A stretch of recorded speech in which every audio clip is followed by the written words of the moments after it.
All right, it's 9:30, so it looks like we've got everybody online. Do we have all the folks that we need in the room, Stephanie? We do. Okay, perfect. You're good.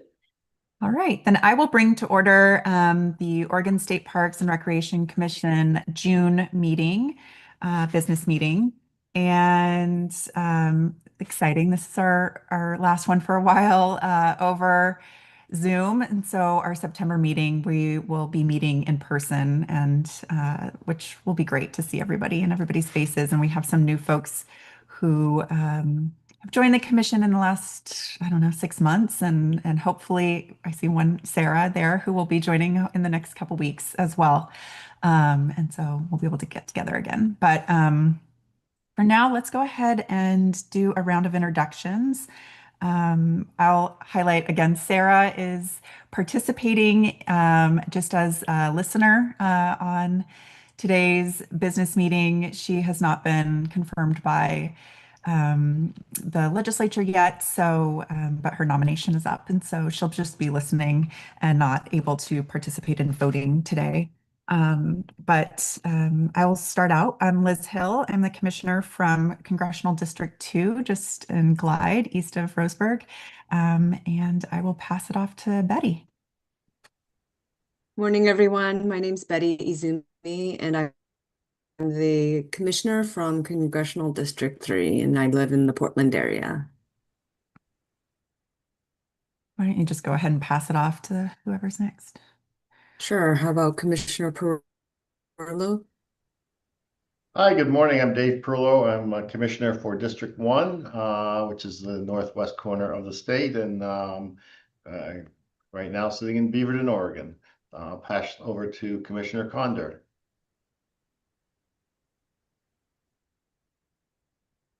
Oh, I think you're still on mute, Commissioner Condor. There we go. Minor detail. Thank you, Liz. Commissioner Condor, and I represent District 5, and I am currently sitting about 5 minutes out of Silver Creek Falls State Park.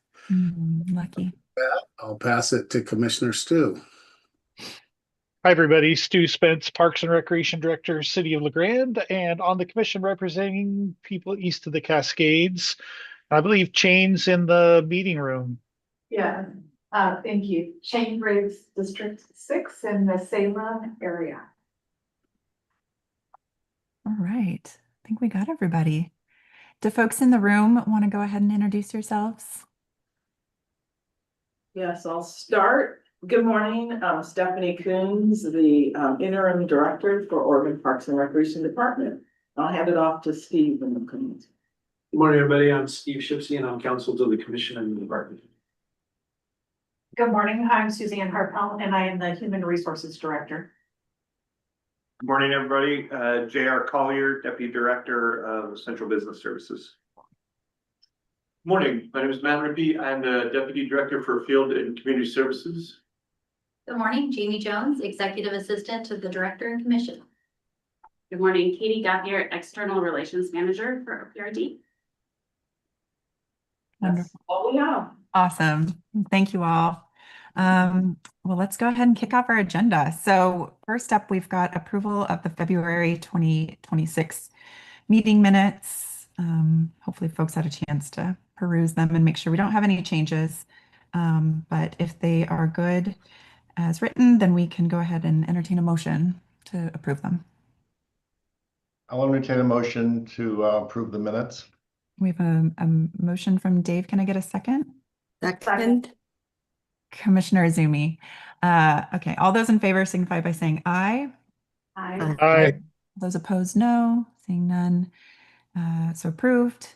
And then next up, approval of the June 2026 agenda. I don't think there are any changes to what was last posted and what is available to the public. So again, I'd entertain a motion to approve the agenda that we'll go through today. So moved. Thank you, Commissioner Condor. Can I get a second? Second. Thank you, Commissioner Izumi. All those in favor signify by saying aye. Aye. Any opposition? Okay, seeing none. So approved. All right, moving on to the director's reappointment. exciting news that Stephanie can share with all of us. Though I will say that it's been really wonderful having Stephanie fill these tremendously big shoes, and she's done an outstanding job. And just so grateful to have an executive team that is so supportive of each other and really has each other's backs in moving all the hard work that OPRD does on a daily basis and then long term along. So I will turn it over to you, Stephanie.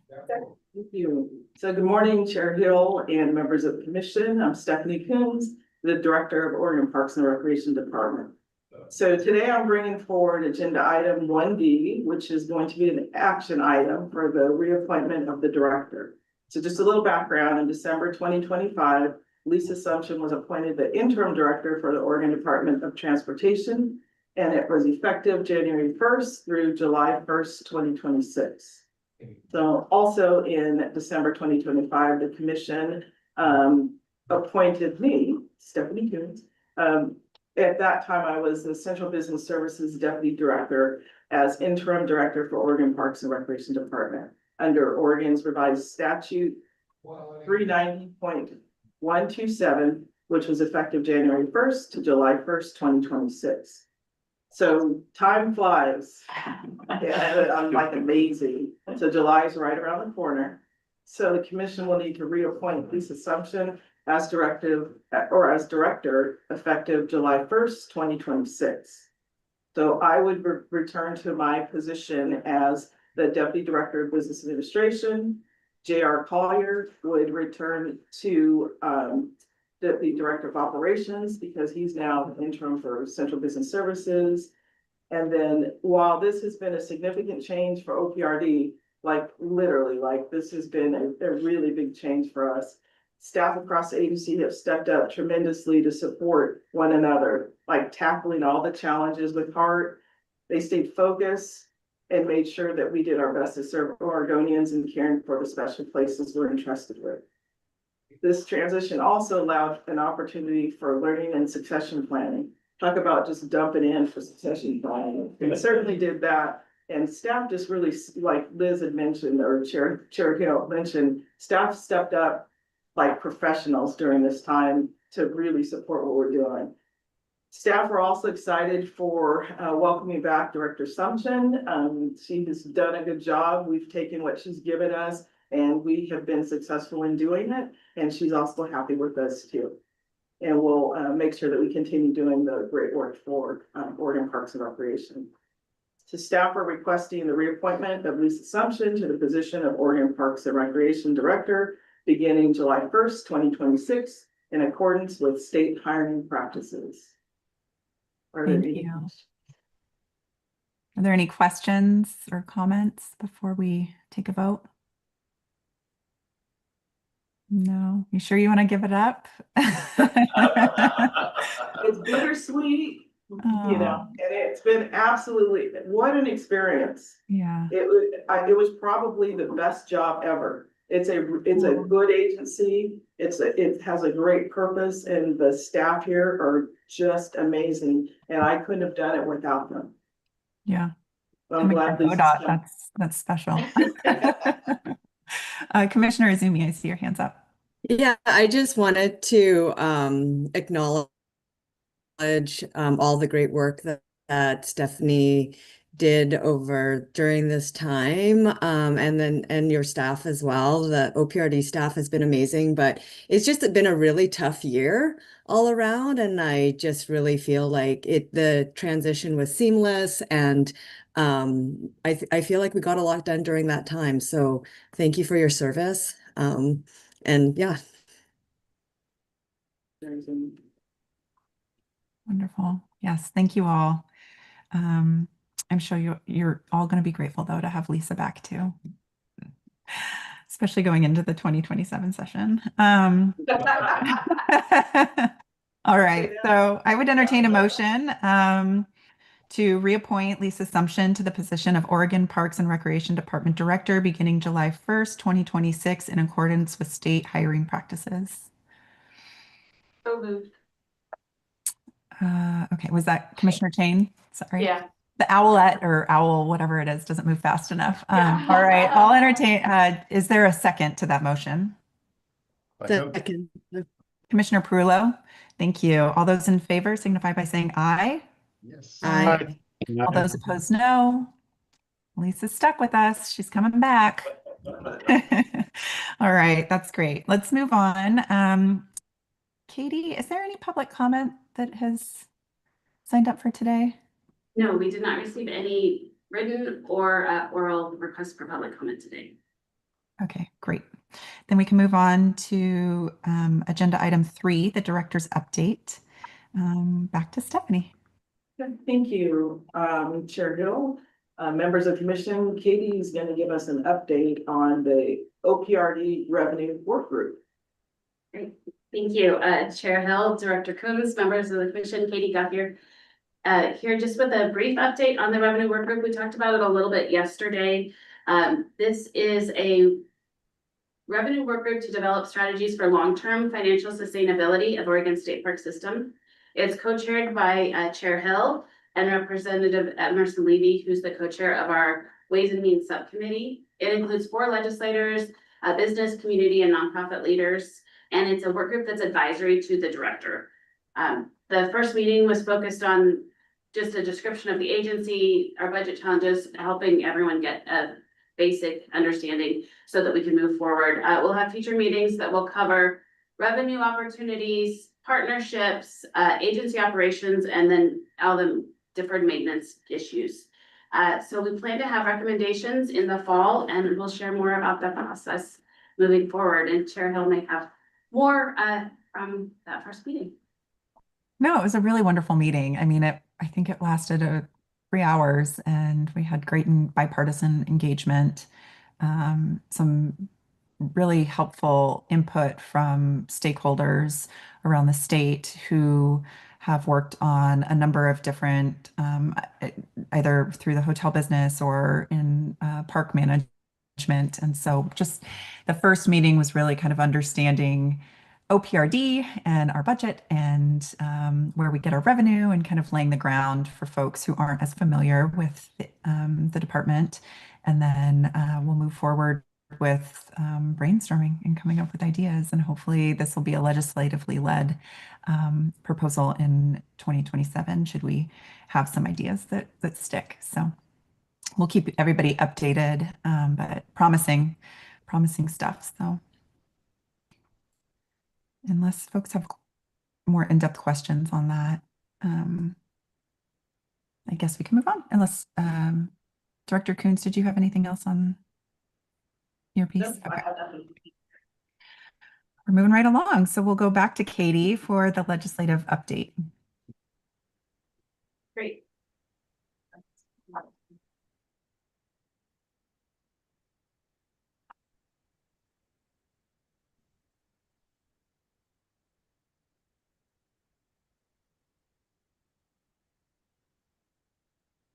Okay, so Katie Guthier here with agenda item 3. 3B, 3B, the legislative update. So we have June legislative days that are next week. We have a request for approval to apply for federal grants through the Bureau of Reclamation, Operations and Maintenance for Lake Oahe and Unity Reservoir for the state parks there. This would be a 50% match of our operations and maintenance funding. And we would, the match is the work that we're currently doing. So it helps to expand revenue for those properties. And then a federal lands access program grant for Cape Mears and Cape Arago.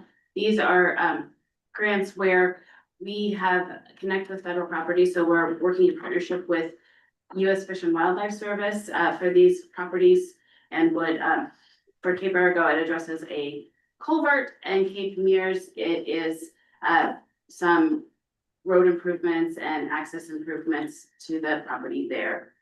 We also have a grant for tidal wetlands restoration, and this is on the consent agenda for the work for the subcommittee. So Stephanie will present those. And then we were asked to present to the audit committee about a response to this recent Secretary of State audit around asset management. So our deputy directors and director will present there. And we're excited for the Senate confirmation of our final commission member. So commission nominee as Sarah Stevens will be interviewed by the committee, and we're anticipating adoption or confirmation of her appointment. And then the other thing I wanted to just let you know, at the last commission meeting, you approved introduction of 2 legislative concepts, one around heritage services fee authority, and one about changing the Salmonberry Trail trust fund administration from Department of Forestry to OPRD. And both of those were approved for drafting by the governor's office and Department of Administrative Services. So Legislative Council will be drafting those concepts over the summer, and will move forward with hopefully introducing them as concepts by the department for the 2027 legislative session. And that is all I have. Chair Hill, Yes, please go ahead, Commissioner. related to legislative days, next Tuesday at noon, they're going to unveil Governor Brown's portrait on the second floor. So if anybody's around wanting to see what that looks like, that will be Tuesday at noon. Wonderful. Thanks for sharing that. Also, Chair Hill, if I could add, Yeah, as a part of the Oregon Recreation and Park Association's Legislative Committee, we've been working on some other concepts for the legislature. None of them relate to state parks. So I won't share them with you necessarily. They're mostly related to, city and county and park district operations. However, that committee and that organization is a strong partner with OPRD to move forward OPRD's legislative platform as well. Wonderful. Glad there will be a lot of park support, hopefully, in 2027, the year of funding parks. Don't laugh, it's going to happen. I am really glad that we are going after so many federal grants. There's so much money having come from that side of the world to go towards our projects and our work, and getting creative about how we utilize those funds is even better. So thank you, JR, and others who've worked on those pieces in the past, and Katie in particular. So thank you. Commissioner Perullo, go ahead. Thank you, Chair Hill. As we're doing around updates, I think it's important to note that Travel Oregon has engaged a new executive director who will begin June 6th. Her name is Kate Sinner. I think some folks know Kate. She had worked previously on Governor Brown's staff and also with Oregon Business. Todd Davidson, who is currently had retired last year and was on 1-year contract as interim, will be wrapping up. And actually the Travel Commission had their meeting yesterday. So I think he has probably had his last official act. So we look forward to a new partnership with Travel Oregon under a new leader. Thank you for that update, Commissioner Perullo. I remember Kate from her OSU days. It's been a while, but she's wonderful. Great addition to Travel Oregon. Lucky to have gotten her. All right. Anything else for the legislative updates, or any other commissioner updates that folks want to share? Nothing. Great. We are chugging along. All right. We'll move to item 3C, delegated authority, with Katie. Great. Thank you, Chair Hill, Director Coons, members of the commission. Katie Gauthier here on agenda item 3C, delegated authority adjustment. So we talked a little bit about this in the work session yesterday. The commission has authority to delegate duties to the director with the exception of administrative rules and real property transactions. So you have delegated a number of authorities to the director for financial matters with expenditures. Anything under $750,000, the decision has been delegated to the director. If it's over $750,000 in an expenditure obligation, it needs commission approval. With donations, if it is a donation or a gift from a public or private entity, Currently, if it's under $10,000, you have delegated approval of accepting that to the director. If it's over $10,000, it would need a commission approval. No, this hasn't been changed in many, many years, so we're requesting a change to delegate the authority to accept donations and gifts under $50,000 to the director. And if it were over $50,000, it would then come to the commission. Chair Hill, the question for. Yes, Katie. please, go ahead. Does the state as a whole or in particular parks have a gift acceptance policy? We do have a donation policy and in statute, we're authorized to accept gifts and donations, which is not all agencies can do that, but we have specific statutory authority to accept donations. Or not to accept them? Yes. Katie, can you explain a little bit about why this change is needed? I feel like we haven't had a lot of requests that have been at the $10,000 level. Is there anticipation or, I mean, I know go ahead.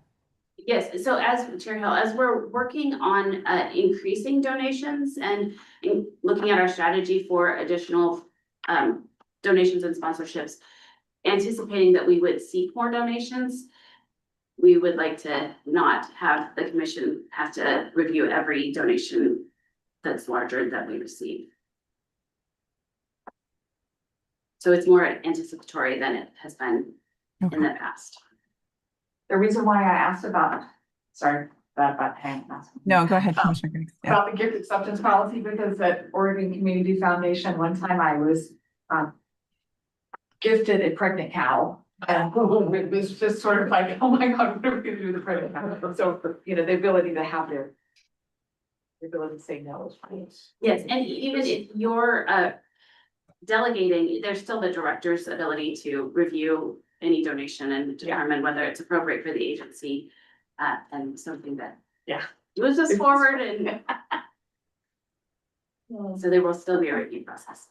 Katie, is it worth mentioning that this is not related to property and that the commission has to accept property donations through their actions? Yes, this is only for gifts and donations of monetary value, but accepting real property because you retain that authority. And you have been gifted real property that we decided not to accept. Yep, too many pregnant cows on it. Commissioner Azumi. Yeah, thank you. Katie, I just have a question about the types of gifts that you expect. I know that JR was really excited about those huge volume that he received a while back. Are those the types that when you say that you're the OPRD is increasing efforts to seek out donations and gifts, or you anticipate that there'll be more donations and gifts? Are you thinking about materials or are you thinking about cash donations? It could be either. We have been looking at ways to increase sponsorships. So that could be a sponsorship of donated goods, or it could be a sponsorship of a financial contribution. So both of those are things that we're anticipating and looking into opportunities there. Thank you. Commissioner Perullo, go ahead. Thank you. I actually raised a question. So is there currently beyond this a mechanism if someone wishes to leave an inheritance through their will or something of that sort to the park? And is it, I think I'd asked Stephanie this question offline, is it to the park or to some other type of thing, or how does that fall in here? Mr. Perullo, yes, we do have a mechanism to have property, or not property, to have funds as part of a will or bequeathed to the agency, and we've done that at a park level for multiple places, and it goes through our financial services. We have forms that need to be filled out. So this would be less of that, but if it were a large donation, then that's where it might need to come to the commission as well. And we do occasionally get, I think JR has some examples Yeah. Chair Hill, members of the commission, Derek Collier, I was gonna add in, we have some experience. It's been several years ago, but we don't always get notified when people leave us things in their will. And we had an instance, this is going on probably more than 10 years ago over on the coast, where someone had passed away and left us property, artwork on consignment in Portland and a significant cash donation. And we were unaware of that coming. And so we actually ran it through this process because of the value for each of the things and worked through that process. It was kind of retroactively, though we had told the estate we wouldn't formally accept until we had convened through a commission. So kind of does happen, but not super often. It doesn't seem like, but we've always just kind of generally when that happens, you work through that estate and they're patient enough to fit our cycle. But at least that's how we handled that prior. And I don't know if we've had it much since then. That's the only run that I know specifically we had, but it was a significant, like 7-figure settlement overall. Wow. Is it possible I understand the need to increase this. The commission certainly doesn't want to have to be approving if for some reason a lot of donations start coming in under this amount. Is there a way that we can be notified at commission meetings of these gifts? Because I think it's helpful for us to know that people are leaving, money to state parks or cows or whatever it is. It'd be nice to just be updated periodically, and certainly doesn't have to be at every commission meeting, but if large dollars that are under the $50,000 mark come in. Yes, we can make sure to include that in the delegated authority reports Thanks. that are at each meeting. So if we get anything larger, we'll make sure to include that. Okay, unless folks have any other questions or comments, I would entertain a motion.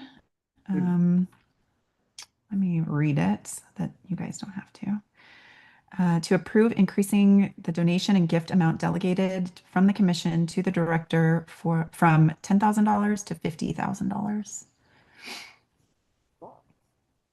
So moved. Thank you, Commissioner Izumi. Is there a second? I'll second that. Thank you, Commissioner Condor.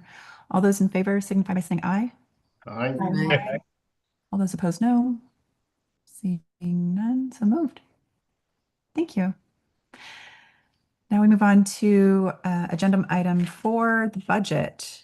And Sarah is going to present for us. Her and her team have just been probably fastidiously working on this and underwater. So first of all, thank you for all the work that you're putting into this. I know it's a crazy time for OPRD, and you guys have done a lot of hours. So looking forward to chatting about this further. So Chair Hill, can I add a comment to that? Yes, please, go ahead. Thank you. So, Chair Hill, members of the commission, I want to second what Chair Hill just said about Sarah's work and her team on this budget.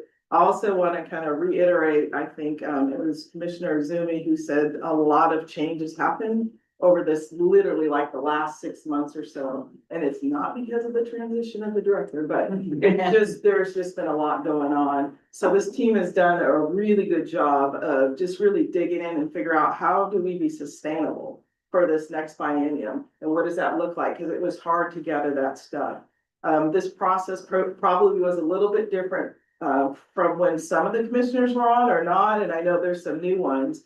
But she's going to give a very detailed, thorough presentation on some of the changes, what to expect, the good news, the maybe not so good news that's listed there. But I just want to encourage the commissioners to ask those hard questions, because this is what you're going to be voting on, making sure that you understand kind of all the nuances that's listed in there and don't hesitate in doing it. And again, I think Sarah and her team have put together these PowerPoint presentations that are so understandable and make a lot of good sense to us. And they have done a lot of good work, and not just the financial services team, but the entire staff at OPRD were a part of the collaboration in this budget as well. So this has been a tremendous effort, a big lift, and Still lots of work to do, but I think I'm going to, with that being said, hand it off to our CFO, Sarah Head, to talk about the budget.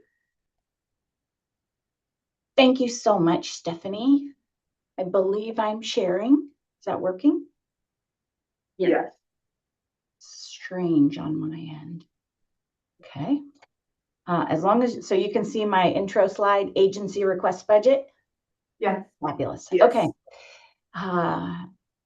Good morning, Chair Hill, Director Coons, members of the commission. I'm Sarah Head, the Chief Financial Officer for OPRD, and I'm here to present your 27-29 agency request budget. When we started, well, actually, when you, even before I was here, started talking about the 27-29 biennium, it didn't look great. And I am pleased to bring you a budget today that does not have any reductions in it. That is not something that I would have guessed for us. So we'll talk about that. That is the good news. 27-29 doesn't have any reductions, which is pretty good. So today we're going to go through the background, sort of recapping some of the stuff we've been talking about in our meetings and showing you some visuals on it. Policy option packages, also known as POPs, that is how you request the ability to spend more money in the state system. It would be essentially your ads. And we do have 2 of those, but they're not really ads. We'll talk about it. And then we'll go through the agency request budget numbers, including those 2 POPs.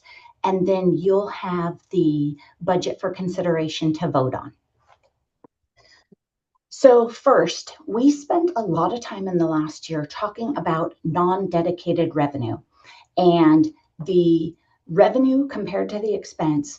So the operational funds available to run parks. When we talk about non-dedicated, we're excluding all of our grant programs and the money that's not available for us.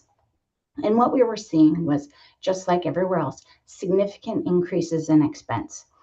And when the 23-25 budget got built, it was one of the first times that things did not break even for parks. And so concern was expressed and we started to look at things.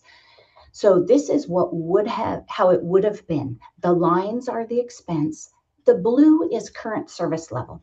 In state vocabulary, that is rolling the same amount of FTE and everything forward, the same positions. And then the red line is the legislatively adopted budget. That is with policy option packages. For example, a software program or bringing in the beginning balance on grants, which we'll talk about. So it's really important to have the bright green section meeting those expense lines. In a perfect world, we would want the bright green section to exceed it a little so that we're putting money away for large construction projects. So this trajectory was not acceptable. Then we talked about parking. Even before I came, parking went from $5 to $10. It hadn't been raised in a very long time. And that did make the green section raise up a little bit, but not enough. And then the really big revenue for us is overnight.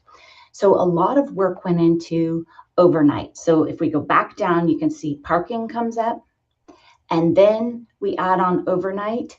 And for 27-29, it becomes positive. There's $5 million in there in this moment that is positive. And that's based on our current revenue forecasts and everything. And we'll talk more about that.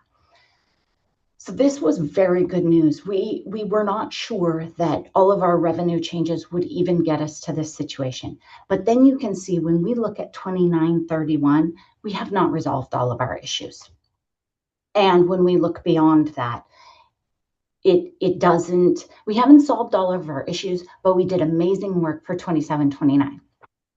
Then when we start thinking about it, we have to consider some really key things. First, this non-dedicated revenue is estimated, and it is an estimate based on 1 month of data.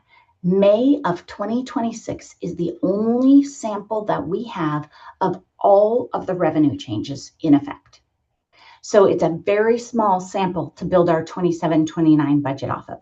We will be monitoring that. We're monitoring it by day, by month, and we have the option to adjust revenues during the state budget cycle over the next many months. The other thing that is tricky about this is if you go back and you look, we had a really steep change in 27-29 to the green bar, right? Because that was the first month that all of those revenue changes went into effect, or the first biennium for 24 months. That cannot repeat. These big changes that we had between 23-25 and 27-29, they're not going to repeat. So what we're going to see is those green bars are going to be very similar in height. We may do small adjustments. We're already talking about like an inflationary dollar or a couple dollars, but there will not be changes like there were. We were making up for decades. So our revenue is going to plateau. That's just how it is. Our revenue is based on how many campsites we have and that sort of thing. It would take something drastic to significantly raise those green bars again. So what we will be doing is strategic phased adjustments. Getting 27-29 in order gives us time to look at 29-31 more. We're looking at increasing profitability in existing systems, decreasing costs of paper and how we're doing business, things that our customers won't notice. They'll still have a great parks experience. And then we'll have to be looking at expenses also for 29-31. But for 27-29, I'm very happy with how things are looking. Then as we move on, let's talk about our revenue sources, because this is very interesting. We're going to get to some detailed numbers and some tables, and you're going to see some big fluctuations. But again, those are more about the changes in where our revenue is coming from and how we're earning it, not about reductions or adding big expenses. We just had to adapt to where our revenue is. When you look at this visual, 49% of our revenue is coming from other funds. Other funds are park user fees, like we talked about, parking fees and overnight fees. So lottery has shrunk down to 40% of our revenue for this biennium. That is an interesting adjustment in our agency. When I came, the brief for these meetings, the budget brief, focused on lottery. When I watch old presentations, it was typically about lottery because lottery carried this organization. It didn't just subsidize it, it funded it. It's no longer doing that. Lottery is not growing at the rate that it once was, and our expenses are higher. So as other funds increase, it's pushing us towards sustainability. So that's really exciting to see how other funds are strengthening. That was not the case for us before. It was about half and half. And so as other funds increase, that helps our sustainability.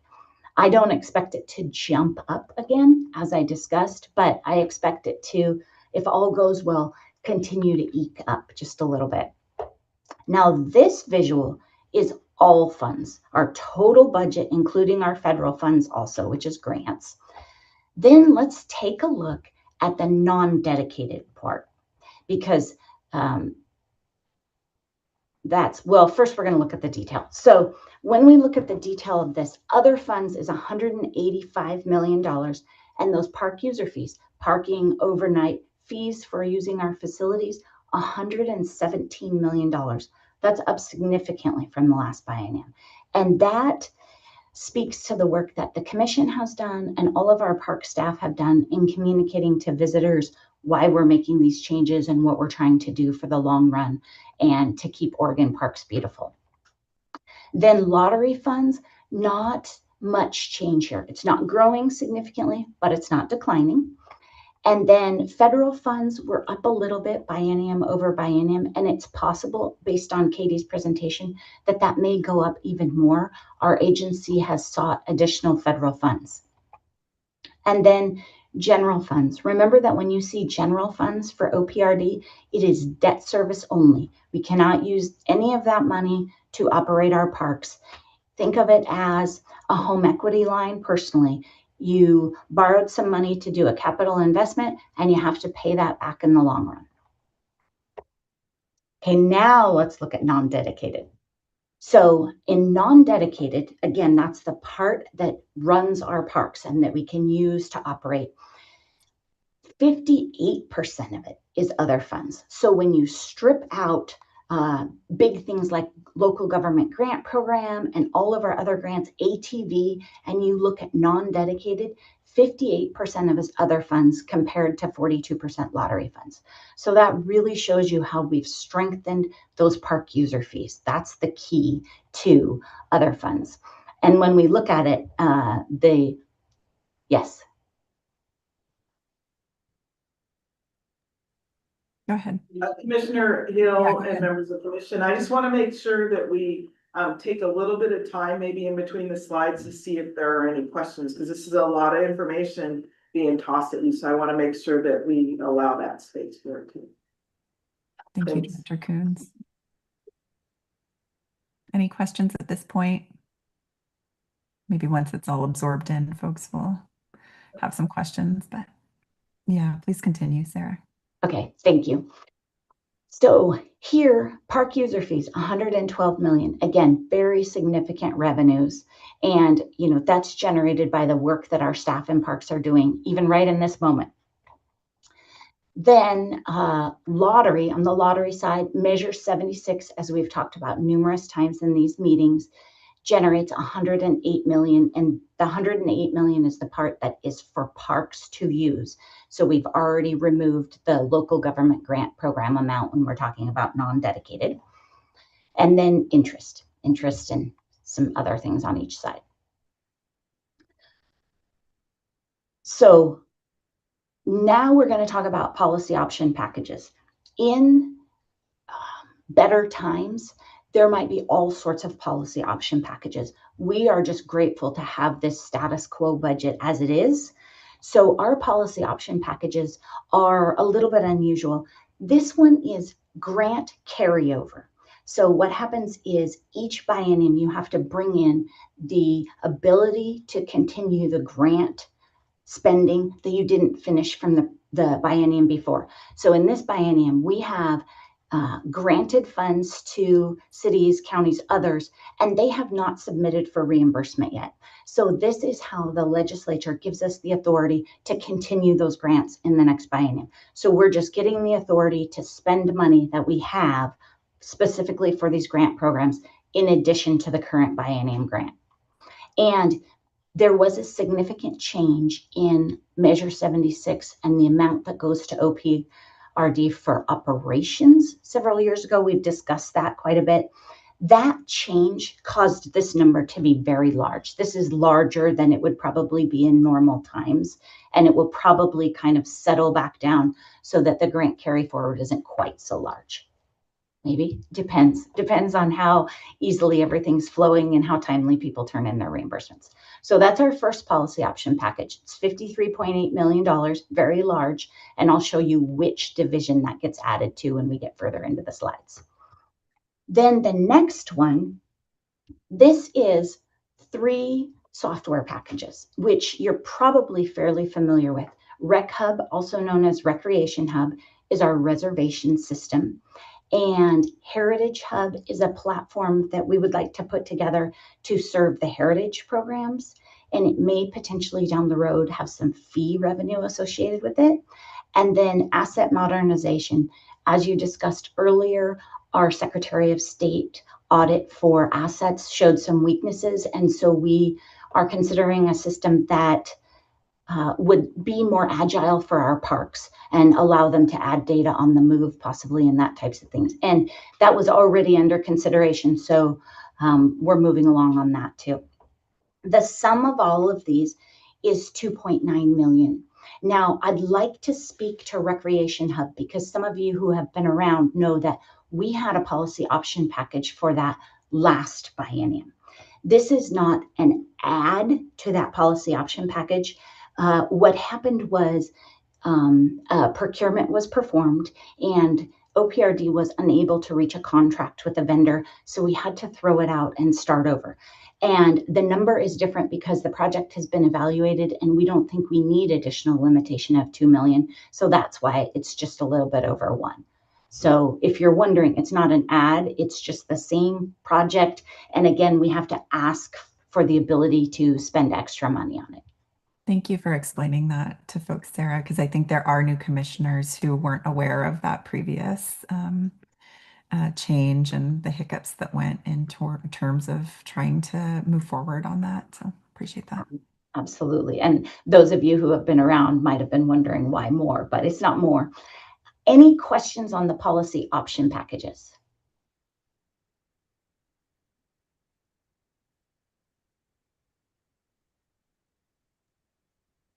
I don't see any. I'm glad we're moving forward on modernization and technology. It's wonderful to see more efficiency.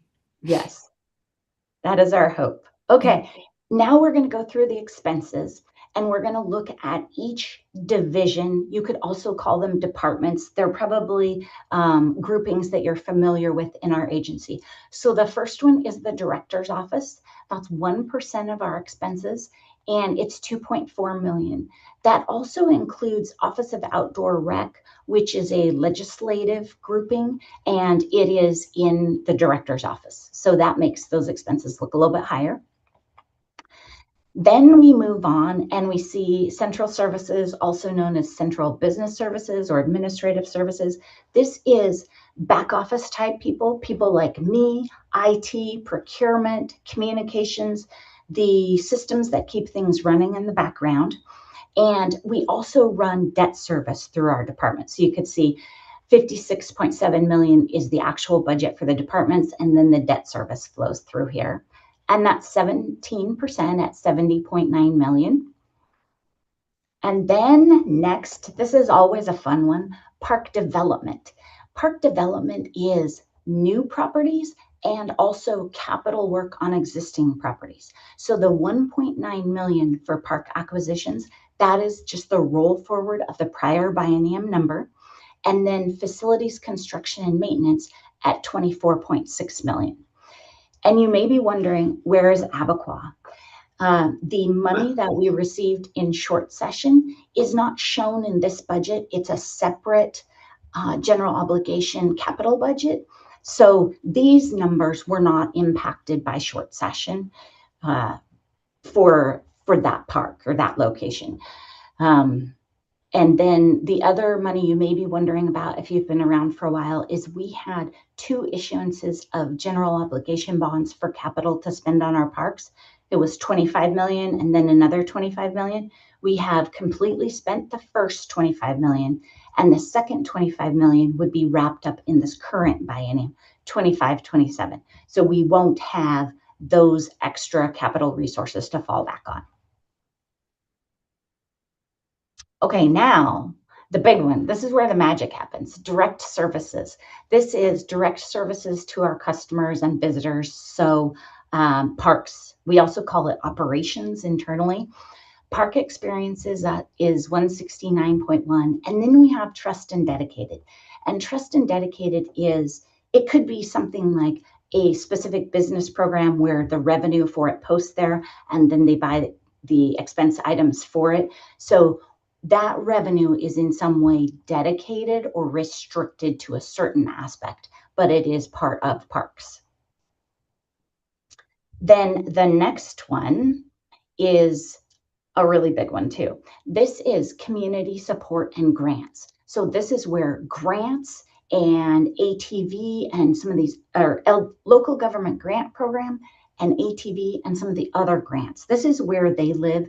And this is a very large portion of the total OPRD budget that is not available for park operations. And so this skews our budget quite a bit. That's why in our presentations and discussions, we very often focus on non-dedicated, because this is the type of money that we're setting aside so that you can see how we're doing operationally and see if we're breaking even, running sustainably, which way we're trending. Okay, so the total on our expenses is 417 million And this does include the two pops. The grant carry forward is in community support and grants, and the software systems are in central services. Sarah, that increase for direct services of 12 million, is that kind of general biennium over biennium increase, or is there something significant that happened in there that we're accounting for? Let's look at the table. I'll take you to the next slide. How about that? Thank you. That's great. Because I think you're already there. And my apologies, this is a little small. It's also in the budget brief in the report that was posted online. And then we're going to zoom into the current biennium in a minute.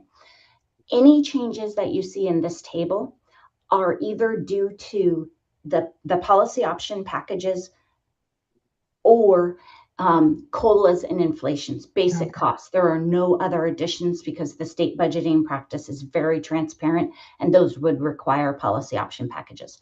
So can you tell me which two specific numbers you're looking at? I'm looking at the direct services total of 170.4 million, and then the proposed budget is for 182.2. So that increase is solely due to increases in personnel costs and inflation. Thank you for clarifying that for us. Absolutely. So I'll take you to the next slide so we can zoom in and see things a little closer, because there are some things we need to talk about here.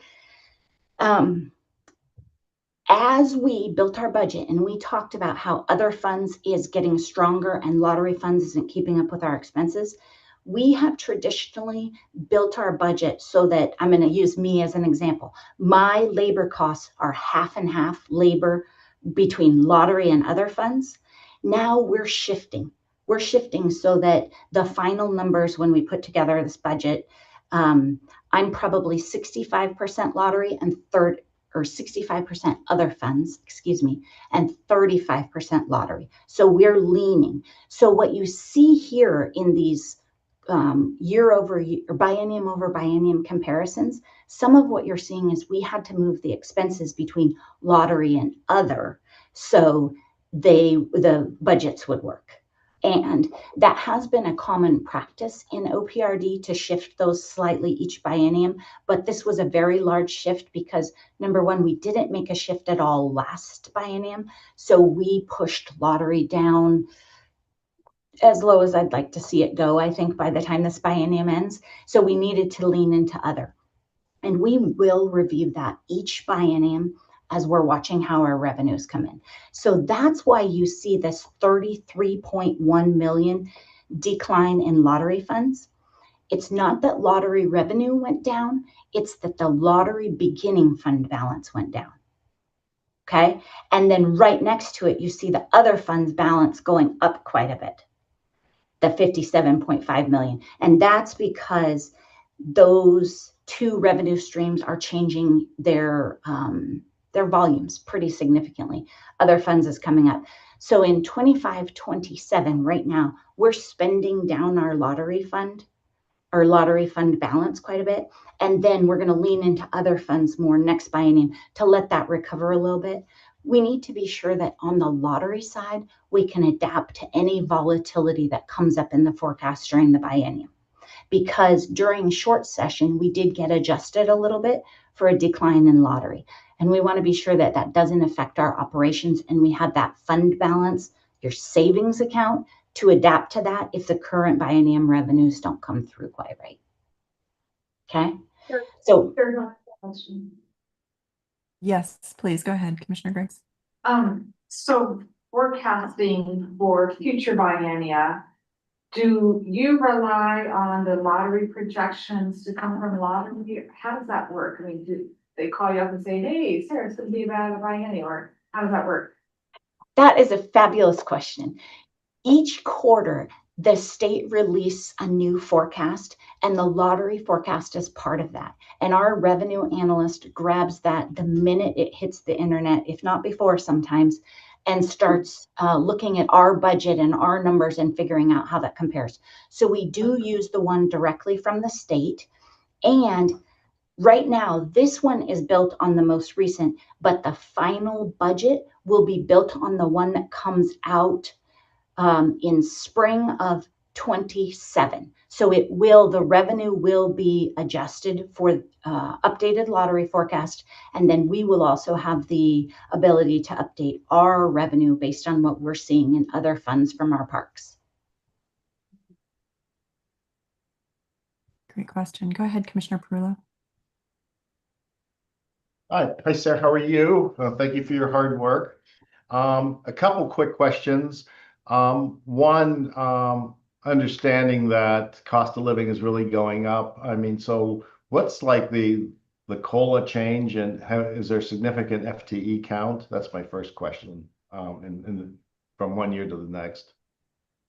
Okay. Let's go back.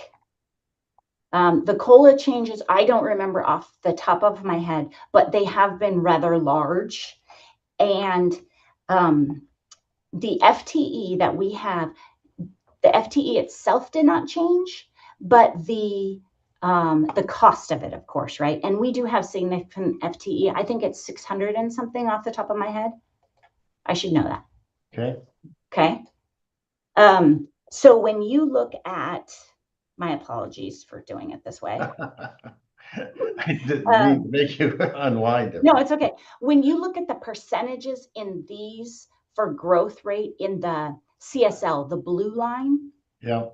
that is typically those are the assumptions given to us from the state for labor, covering the increased labor costs and inflation. OPRD does not set those calculations. They come straight from the state. So that gives you a pretty clear idea of how things have been trending. When we were building forecasts, we were often low on our assumptions for how much items would go up. And then when they came out from Department of Administrative Services, it typically costs a little more when we plugged things in as we went through. Yeah, I was trying. So obviously DAS is setting up what the labor cost is. Just the work pool. I'm just curious, are we being restricted on our work pool, or are we protecting it with the number of people to get the job done? That's kind of like I'm trying to understand. Are we losing people ultimately because of this? Because of the increase in cost, right? So are we maintaining our employment levels? In this budget, we did maintain our employment levels. Okay. That would be something, we've held some positions vacant, and you're aware that we're doing the 90-day holds and that kind of thing. So we're trying to give ourselves some vacancy savings, but we did not reduce any positions in this budget. Cool. And then, Sarah, my second question is, how are you handling the great unknown, and which is the increased cost of goods and services, particularly that are hitting us? Are you building in sand in your budget to hopefully to protect the parks? Well, thank you, Commissioner Perullo, because what you did was you took me to my next slide. So let me just work my way there. And the next slide, we're going to talk about risks, okay? Because there are some here, and this is a great question. First, we're going to talk about forecast risks, because what we've tried to do in this is be fairly conservative. Now, with lottery, we take the numbers that we're given. If this group sat down and we discussed the lottery forecast, you might have some different opinions. We use it as given. The next one is overnight revenue. And this is really, when you ask me that question, this is what I think of. Overnight revenue is our largest stream in other funds, park user fees. And we are forecasting 82% summer occupancy. And right now, June 10th today. So we are just above 70% right now for occupancy for the summer. I don't worry about that yet, because I am one of those, I book in the 0 to 30. Some of you plan your vacations well in advance and you know where you're going to be every night this summer. I don't do that. And there are a lot of people, fortunately, like me. So we will still see that percentage coming up for each month as we move through. we'll be watching this. This is the number one, like I asked last week, I asked this morning, I'm watching this, and it just upticks just a little bit. That will be the key. When we built the budget, we were, I believe, conservative. We tried to say, what if visitation goes down a little bit? And how will it hold? So far, we're seeing good numbers. The sample that we saw for May, the visitation was lower, but the revenue held where we thought it would. So we were happy with it. The other risk, my biggest lose sleep thing is fire. If we have campgrounds closed in key areas during the summer, that is a really big deal because we call them shoulder seasons, spring and fall and winter. The winter is not going to significantly change this budget. It is all about the summer.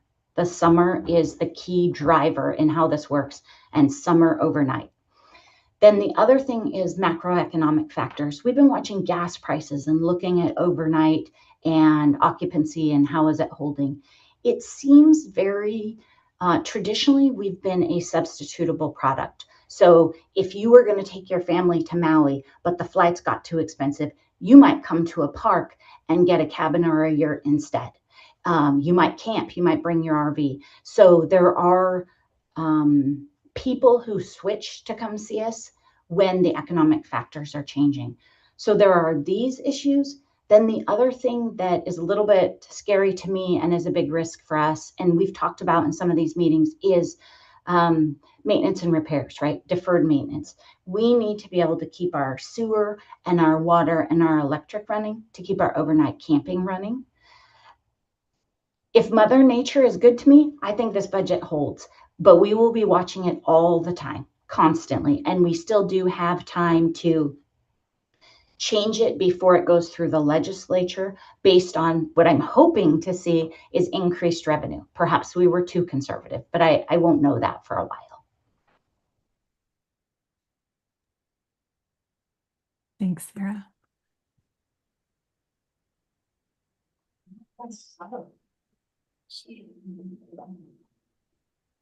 That was incredibly helpful.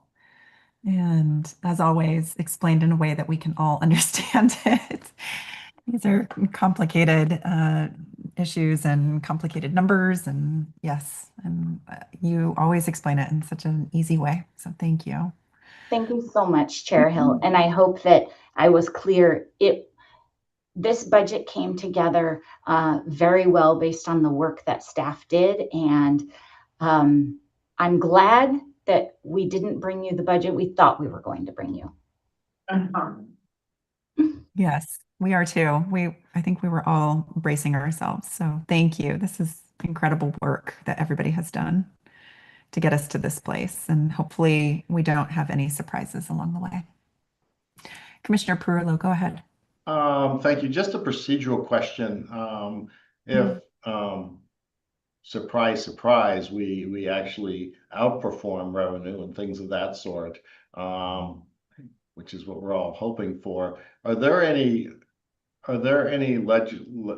legislative or policy restrictions that happens if, like, hey, if revenue way over exceeds expectations? I mean, is there a threat to the agency that money might be diverted or anything of that sort? Or what happens if things go much better than expected is what I'm asking. I don't know that I can truly speak to that. Things happen that we can't control, but I don't think that anyone would come for our other funds, and our lottery funds are legislated. It's funny how we all worry about that now. Thank you, Sarah, very much. That would be a great problem to have, Commissioner. Great problem to have. If you don't have any more questions, then I think you would probably want to do discussion. And I just have a brief slide to help you a little bit with your motion. Thank you. Thank you, Sarah. Thank you. So for those commissioners not aware, this is just a request budget. It goes to the governor's office next, and then they will review it with agencies' help, and then it will get approved or submitted by her for the legislative session. Is that all correct? Katie, Sarah? Yeah, Chair Hill, Director Coons, yes, once the budget is, we have our agency request budget, then the governor will submit whatever budget she wants, and then it goes through the legislative process. So we'll have the Ways and Means Subcommittee will do a presentation review with them, and then the legislature does whatever they want with the budget toward the end of June. Hopefully by the end of June, through the legislative process. Thank you.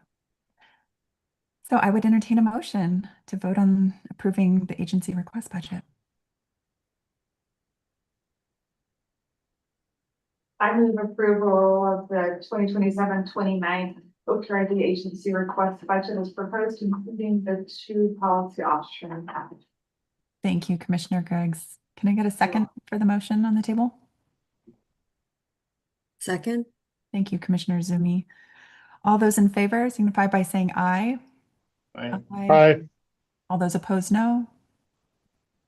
Hearing no opposition, it is approved. Thank you. Good job, Sarah. Thank you, Sarah, and your entire team. Thank you. Thank you so very much. Well, next we're moving on to agenda item 5A. We're under real estate, so we're heading to the Blue Mountain with Jeff Walker. Thank you. Yes, we are headed to the Blue Mountain. Good morning, everyone. Chair Hill, Interim Director Coons, members of the commission. I'm Jeff Walker, property agent for OPRD Real Estate Services, bringing today action item 5A for the Blue Mountain Forest State Scenic Corridor easement to Idaho Power. And go ahead and just share this one map that you all probably already have, especially after quite a hard act to follow after Sarah's presentation, but there's a map for you. So Blue Mountain Forest State Scenic Corridor is in Union County. It's a protected 20-mile stretch located along the old Oregon Trail Highway between Dead Man's Pass and Spring Creek. The State Scenic Corridor dedicated in the late 1920s and 1930s, and protects one of the few examples of mature evergreen forests along the I-84 between Ogden, Utah and the Dalles, Oregon. OPRD has been in communication with Idaho Power for some time to review the possibility of their proposed Boardman to Hemingway, known as the B2H electrical transmission line crossing, over a portion of OPRD land. The crossing would be approximately about 250 feet wide over the segment of the Blue Mountain Forest State Scenic Corridor. The proposed crossing is at the south end of the segment of the OPRD's SSC ownership along the old Immigrant Hills Scenic Frontage Road to give more of a location, approximately about 12 miles south of Immigrant Springs and about 4 miles north of Hillgard Junction. The proposal is for just an overhead transmission line. And so it crosses over OPRD's land, and there would be no steel supports or structures on OPRD land. Oregon Department of Energy and Facility Council has issued the site certificates for a protected area under the OAR 345-2240, which basically requires proponents of such facilities to seek alternative, and that process has been completed.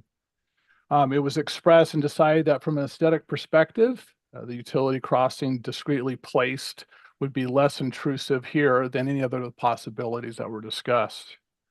OPRD has negotiated a disposition or an easement amount for this section for $10,000. This transaction would not affect other recreational use of surrounding of OPRD property. OPRD real estate staff has continued to initiate additional due diligence, and staff would request that the commission approve this transaction.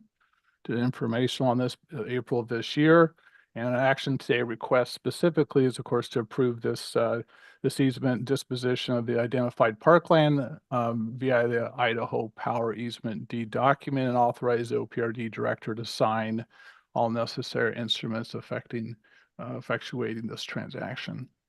Any questions? Thank you. Go ahead, Commissioner Spence. Thanks. I'm familiar, of course, I live in Union County, so sorry, Jeff. So what's the weird squiggly line off to the right of the blown up map? Just curious. That's Idaho Power property, obviously, right? Or is that OPRD? Yeah, that's part of the Boardman to Hemingway proposed location. The yellow is? Right, it's just a weird like dead end squiggly thing. So I was just wondering what it is. Yeah, it is. And then of course our land is of course the blue down there, and that's Right. just the section approximately located next to the I-84. And I think I mentioned in April, this is discreetly placed away, as you can see, from I-84, so you can't quite see this section. Yep, and then the actual crowd, can you just shed a little light on the negotiation? Was it per sort of an acre sort of appraisal, or how did you come up with that dollar amount? Appreciate that. Great question. Thank you, Commissioner Spence.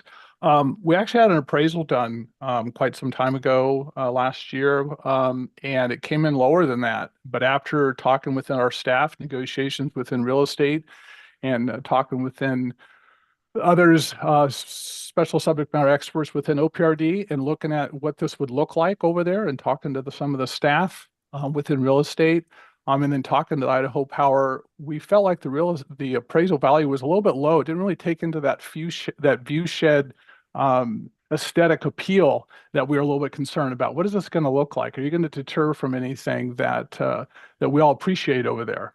And so after negotiations, some of the figure was based not only from the what they call a cost per acre, I think you just mentioned, also a millage rate, which basically is taken at an average of local assessments in that area. So you can look at county information and you can come up with a price per acre. Also, the appraisal used comparables, which came up with a cost per acre.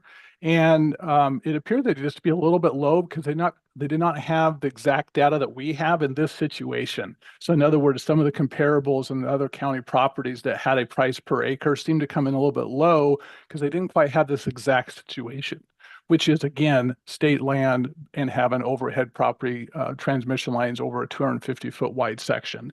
So just based on a little bit lack of data, the appraisal seemed to be a little bit low and a little bit conservative. And after negotiating and talking within our own staff, we negotiated at that amount, 10,000. Yeah, it's great. Thank you. You bet. Yeah, definitely some extra effort there, and just trying to take in consideration this one-time compensation, which was real favorable outcome with them. Yeah, for sure. I think people underestimate the view shed piece, so it's really important to value that. It's a great job. It was, and again, there was other those factors were all taken into consideration after the appraisal was looked at. Great question. Thank you, Commissioner Spence.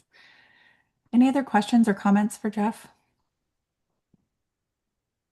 If not, I would entertain a motion on this. We need to vote to dispose of the identified parkland. I'll so move since it's my home county. Thank you. I was looking at you on the computer. All right. Can I get a second? I'll provide a second. Thank you, Commissioner Perillo. All those in favor signify by saying aye. Aye. Aye. All those opposed, no. Hearing none, so approved. Thank you. Thank Thanks you for all so your much. work on this. You bet. Thank you. All right, moving on to French Glen.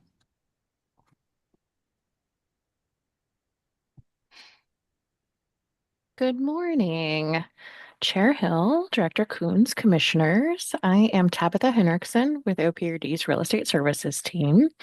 Today, I'm bringing you an informational item regarding a potential $0 transfer of a property owned by State Parks known as French Glen Corrals to the French Glen School District. So OPRD came to own the French Glen Corrals, which is a property you see outlined in green here. It's about 31 acres in size in 1999 as part of a three-way exchange between the Oregon Department of State Lands, the United States Fish and Wildlife Service, and OPRD. A stipulation of the exchange was that the corral property needed to be continue to be open for its traditional use. This is a location that has been available for large cattle drives for many, many years for the community. And that was an important use to protect in part of that exchange. We did own property nearby, so unfortunately you can't really see it on this map, but to the south, there is a property that is a historic hotel owned by State Parks for probably 25 years before we acquired the corrals. The properties do not adjoin one another. There's, as you can see, some private land, some residential land in between, but to the south is that historic French Glen Hotel.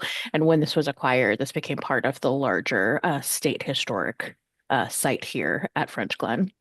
The corral property is very important to the French Glen community, but it is used primarily for agricultural purposes and cattle operations more so than it is recreation.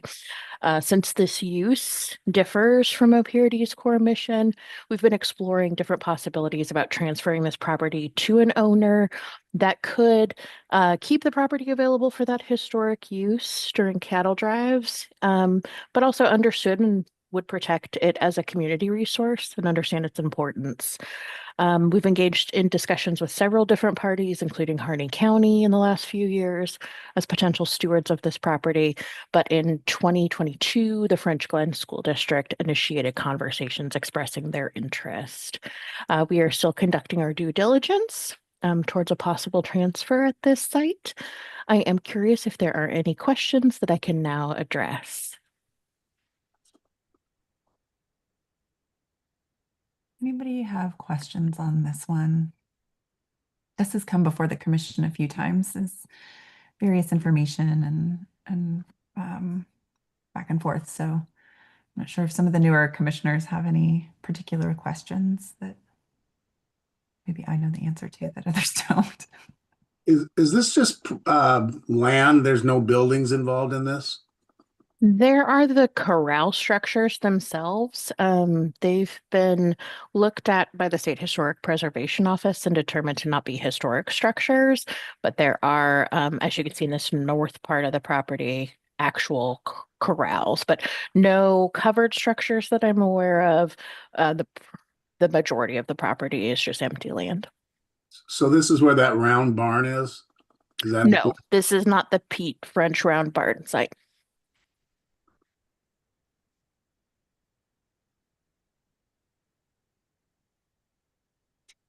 Oh, Kate, I think I see your hand raised. Go ahead. Yes, thank you, Chair Hill, Director Coons, and Commissioners. I was just going to add to Tabitha's great presentation. I was actually in French Glen last night, meeting with their school board just to give an update on the disposition. And I just want to express the community is very excited about the potential of acquiring this. As Tabitha said, they are using it for community purposes, for ranching purposes, and it's just, it's a very happy story to kind of transfer this over. So we're pretty excited to get this one across the finish line. So thank you. Thanks for that, Kate. Any other questions? All right. Well, I think that is just informational at this point, right? Correct. Okay. Thank you. Thank you. Thank you. Yeah. Moving right along, we are on community engagement now. Noel, for natural resource grant applications. Yeah, good morning, Chair Hill, Director Coons, members of the commission. For the record, my name is Noel Batchelor. I'm the Central Natural Resource Specialist in headquarters. And today I'll be talking about a project, giving background on a very complicated project on the Oregon coast, for which we will hopefully be seeking federal grants to help to provide for the implementation costs. I last presented on this project to the commission in 2020. So I'm going to go through a little bit of history and background and setting the stage for what this project is all about before getting to the brass tacks of the budget aspects. To set the location stage, let's see, can I get the slide to advance?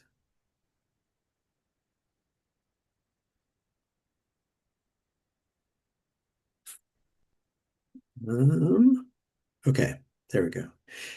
This is at Sitka Sedge State Natural Area, which is just north of Pacific City and south of Tillamook. The map frame on the left-hand side shows the property boundary in red, the location in the context of Oregon in the upper right, and within Tillamook County in the lower right. The things to note on this slide are that the state park property contains Belts Dike, which is a 1930s era vintage dike constructed to those old 1930s standards that isolates Belts Marsh from Sand Lake Estuary. It has a tide gate that is in a state of active failure, and it has several streams and a community that are behind the dike that complicate the story of this this property. So in a nutshell, the history of OPRD with relation to this property is that this was on OPRD's acquisition list, this property, since the 1970s. It was something that was always on the list of jewels that the agency was hoping to acquire. It came up for purchase in 2014, and with the help of Trust for Public Lands, OPRD was able to acquire the property at that time using a U.S. Fish and Wildlife Service Coastal Wetlands grant, which is actually the same grant that I'll be talking about later for doing some implementation of restoration. Master planning and inventory started immediately afterwards, and we assessed everything from fish passage to vegetation to visitor experience, recreational access, and community aspects of the property. And the dike and its management came up as a very important question for this property. This dike, it being in an active state of failure and with some significant hydrological issues, was something that couldn't be resolved in the master planning process. It took more study than could be done before the master plan was completed. So that was left as an open source of investigation for the next few years. And we investigated alternatives between 2016 and 2019 for how to manage that dike into the future. A selected alternative arose in 2020 when the executive team selected a particular alternative, which I'll describe in a later slide. And we've been in a phase of design and permitting and stakeholder engagement ever since 2020, when that decision to pursue that selective alternative was made. So what's the problem? So the problem is twofold. We have the failing tide gate and dike, and then we also have a stream that has been claimed by a roadside ditch and is causing flooding and lack of egress for a coastal community. To attend first to the tide gate is depicted in the upper right here. The frame that I'm circling with my cursor right now is the outboard side of the tide gate. This is the side that faces Sand Lake Estuary.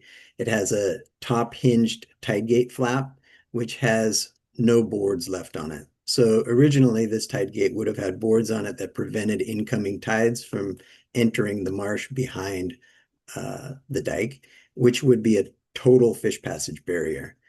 Because of the age of the structure, it has decayed to the point where it is now blasting water through this box culvert, which is a 4x4 box culvert. The water velocities are excessive and causing incredible amounts of erosion on the inboard side of the dike because of eddying. And I'll show that in a video in a slide to come. Also, this tide gate is only 4x4, and I like to describe this tide gate's function as similar to an hourglass. The small constriction in an hourglass makes water take a really long time to get back out, sometimes days on end when there's significant freshwater inputs. And because of that small aperture, it's also forcing a huge volume of water through a very small hole, which makes the velocities very high, which comes to the next point, is that it blocks fish passage. Even though water can flow through there, the fish cannot swim against that current for the amount of time that's required under Oregon's fish passage laws. The next aspect of that dike that is problematic is that it is only 12 feet tall, and the highest recorded tide is about 12 feet high. So any sea level rise at all will overtop the existing dike. Then on to the other problematic area, Renicky Creek. Renicky Creek has been forced out of its channel, its artificial channel that was established in the 1950s, and is now flowing along a roadside ditch, picking up toxics from the road and flowing through an undersized culvert, which causes egress problems for the community. And here's a video that shows how the water is going through the tide gate the wrong way. There's not supposed to be any flow through this tide gate at all if working according to design. So the amount of velocity that's flowing right here is obviously extreme, and it's eroded away the interior of the dike, and the dike is probably at risk of failure within the next few years. This slide is kind of complicated, but it sets a stage for how the existing tide gate is problematic. The frame on the left is the natural tidal flow that would be experienced in this estuary. The frame on the right is what's currently happening after a storm and king tides event. And what you would see here is that if you look at the graph on the bottom, the blue tide water surface elevation graph shows that water goes out quickly after reaching a high at a tide peak. And the point that's depicted on this slide is the orange arrow. So the point to notice here is that an outgoing tide goes out very quickly within a couple of hours, whereas under our existing condition, which is really the worst case scenario, water stays in, as depicted by the green line, for days on end, backing up across low points in the road and causing issues with both water accumulation on private properties, as shown here, and with egress from to the north for the community of Tierra del Mar. And the Renicky Creek situation, the problem here is depicted in this slide. Renicky Creek historically flowed down through the topographic low point, as I'm indicating with my cursor right now. It was channelized in the 1950s to run higher up on the slope than water wants to run. You know, water usually wants to run through the low point of the topography, but it was run up onto a shoulder, essentially, so that it could be pushed out to the north of the dike. That crossing has since been plugged by debris in the 1996 floods, and it caused the water to flow down through the roadside ditch to an undersized culvert located here. So this is not ideal, and it's a high priority for Tillamook County Community Public Works. So over the years, we looked at 4 alternatives for how this situation could be resolved. The top 2 are normally referred to as the bookends. Do nothing. What happens if we do nothing? What are the risks there? In the upper right, what would the hydrology have been like if there were no dike at all, either because we breached it or because we're talking about the 1920s before the dike was constructed. So that provides a reference point for how water works. And then the 2 active restoration alternatives are depicted on the bottom row here. The first one on the lower left is the muted tidal regulator system to be installed in the existing dike. This would put in this modern system, and a muted tidal regulator has float actuated tide gates that close when the water levels reach a certain point, but otherwise stay open to allow for fish passage.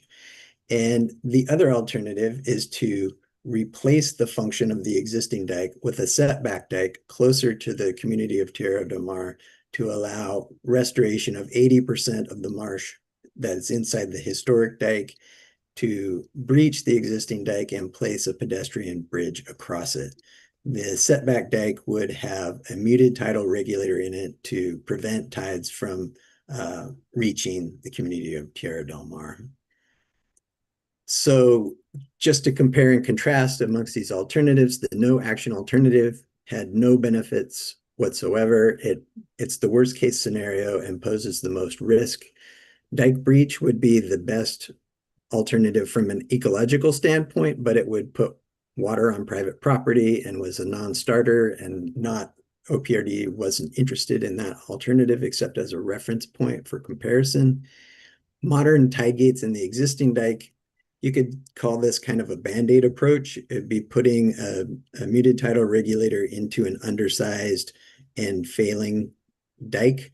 It also would cause shrinking of the wetlands inside the existing dike and would have only marginal ecological benefits compared to the setback dike, which was the preferred alternative, which has very high pros in terms of fish passage, habitat resiliency, habitat restoration, and for community protection. The cons for that are that it is expensive and would require construction of a new structure beyond what's already there, which has its own permitting hurdles. So in 2020, this was presented to the Oregon Parks and Recreation Commission, as well as Tillamook County Board of County Commissioners, and through a series of public meetings in Pacific City for community members and other stakeholders. And eventually the executive leadership of OPRD selected the setback dike as the alternative to pursue for design and funding moving forward. We received a letter of support from the Tierra del Mar community for this approach, and started to look for funding and partners to move this forward. The graphic on the bottom here is just really shown for sizing of what we're talking about here. The dike profile that's shown on the top is not really going to cohabitate with the existing dike, but these are nested within each other to show scale. The existing dike is in this orange and yellow, the low point as yellow, which is at the same level as the approximate highest observed tide. The orange is kind of like the highest elevation of the existing dike, which is still much lower than the modern standards setback dike that would be designed as shown by this outer outline. So to guide our designs, OPRD came up with 5 guiding principles and goals for what we want to see with this design. First of all was that the design should result in virtually no increase in water on private properties in community of Tierra del Mar. It should result in meaningful improvements to estuary and fish habitats inside the dike. It should restore fish passage to the mouths of Reineke and Belts Creeks. It should provide recreational access across the marsh to allow for accessing the trail system and the beach beyond, as well as to allow people to experience the marsh up close and personal on their crossing of the marsh. And that the design should also put Reineke Creek in a natural channel rather than in an artificial bypass or in a roadside ditch. And all of that resulted in a conceptual design, which is shown on this slide, which is this is rotated 180 degrees. South is up in this case. So we're sort of looking into the mouth of the Sitka Sedge property from a vantage point of above Sand Lake Estuary. We have the existing dike down here, which is a ½ mile long. This would have a breach in it of 140 feet with a pedestrian bridge. And the existing tide gate would be removed and the embankment reconstructed. There would be a setback dike down to the south, which is designed to be in a location that holds enough volume behind it that it can be closed during a high tide without causing water backing up into Tierra del Mar. And it would involve relocating Reineke Creek, replacing the undersized culvert, and raising the road. And here's an oblique aerial view of what that looks like. The 1930s dike location up here in the red box, and the setback dike kind of conceptually sketched on in yellow. So we are currently very, very near 90% designs and almost ready to submit permits for land use and for joint permit application, DSL, removal fill of wetlands. And this is a snapshot, kind of a conceptual view of all of the elements of the project all in one slide. We have braided channels and restoration of Reineke Creek, the breach and bridge here, the setback dike, tidal channel excavation, and filling of linear drainage ditches that were constructed in the 1930s to drain out land to make it accessible for ranching farming. Here's a view of the bridge structure that would be constructed over the breach. It would look something like this. The setback dike is depicted here, showing a muted tidal regulator here, 2 standard side hinge tide gates here, which are really for overflow and additional capacity in the event of some sort of beaver damming or debris or something interfering with the muted tidal regulator here, just a fail-safe mechanism. This is a cross-section showing that arrangement. This is a slide showing what a muted tidal regulator looks like. This is very similar to what would be installed in the setback dike. This is the float actuator, which is similar to the float in a toilet. And when this thing floats up high enough, it closes the tide gate so that tides can't come in, but otherwise it stays open to allow fish to continue to enter and exit at will. And this is a video that shows how water flows. And I'm not going to go through this whole thing, but it's just basically an example of the amount of analysis that has gone into the selection of an alternative, showing water and scenarios related to 100-year storm events, 50-year storm events, and the way that water would move and the improvements that would be expected under various scenarios.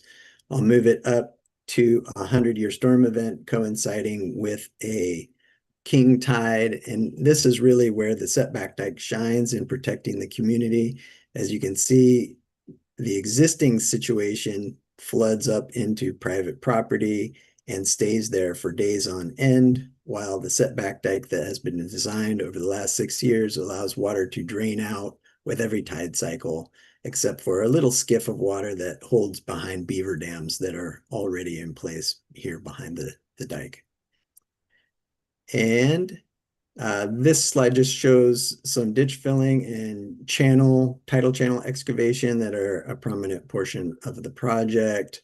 Tidal channels look something like this when excavated in a tidal marsh. Reneke Creek braided channel network. And the benefits in a nutshell are that this project would restore fish passage to endangered salmon and other fish species to the dike or to the marsh behind the dike, as well as to the streams, Reneke and Belts Creek, as well as No Name Creek.